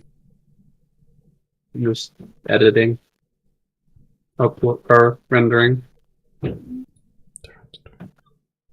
Coming from? The south of France. It just feels like if you can own the negativity, then you're living in the positive. And when you're living in the positive, that's your best self. I think you're avoiding the question. You know, sometimes you have to have negative things in order to grow as a person. You know, hey, if you weren't dishonorably discharged after killing your platoon in the One by canteen. one in the dead of the night. So it seems like somebody from your platoon said that there was no Coke, they drank all of it, and there was only Coke Zero left. And so you hunted them down one by one in the middle of the night. Am I getting that correct? When we're looking at what literally happened, that's what happened. And then you weren't charged because your uncle is a general. General. So that's obviously That was my very- darkest moment. Okay? It was as dark as it gets. right. I had to find a way out of it. Come on, everybody. Come on, give me a little clap. Come on, everybody. It just feels like if you can own the negativity. It's fucking crazy, dude. So I'll say something and then you say it in French, okay? You're too excited. Okay. So your trio, Maroon 5. your trio Maroon 5, but there's a question mark after That's it, right. which is sort of Maroon how we 5? different. Maroon 5 is Maroon 5? That's right. I said it like that, didn't I? Not first. No. I'm bad with inflection. Maroon 5? No. Up at the end. Maroon 5. Maroon 5. You sound like you're scared. You should be inquisitive. Maroon 5. Maroon 5. No, it's high at the end. Maroon 5. Maroon 5. Maroon 5. I can't do it without doing your accent, and that feels maybe offensive. Try. Maroon 5? That was really good. Okay. I'm seeing some mixed reactions. So your trio. So I'm going to go ahead and ask a question I ask all of my guests. What is the color you're most afraid of? No, that's not the question. Okay.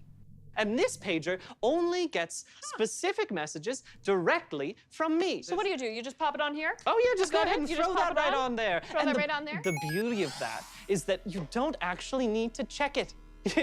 I'm seeing Vic is already enjoying all of the benefits of this one. Is it you hear the beep go off and then you immediately, oh, let's go ahead and do that thing that I was telling you to do. Isn't that nice? I think we all have that sort of decision difficulty when we're trying to order pizza. What are we gonna have on it? But if I just go ahead and say a pepperoni here.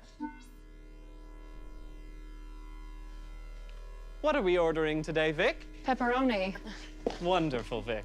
There's no pepperoni here. I'll go ahead and cancel that one real quick. All right, we're good. You can come on back now. And this pager...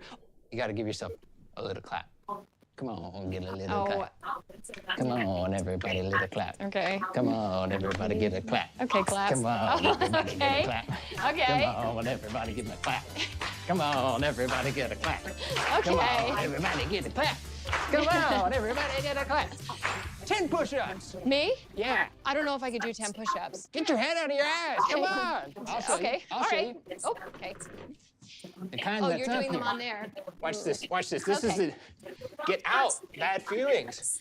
Okay. Get out. Get out. Get out. Get out. Get out. I'm gonna let you finish these ones up. Tommy, are you okay? Tommy, you don't have to finish this. You know, we get the idea. 10. You don't have to finish push-ups. 10. 10? That was 10. I can see that you're happy, and that's pretty. Thank you. My hero is Jesus Christ. We actually obtained a newspaper from your hometown stating I would that. also like a paper. You just give me a second. It says here the reason that you are no longer doing pageants is you were disqualified from all pageants in Lower Texas for vehicular manslaughter. I thought your name was Vehicular. Vic. So I have a nickname too. And what is your nickname? Because here it Leanna. says, well, here it says your nickname is Killer Pageant Queen. Okay, I knew when I saw somebody in a brown suit that this was.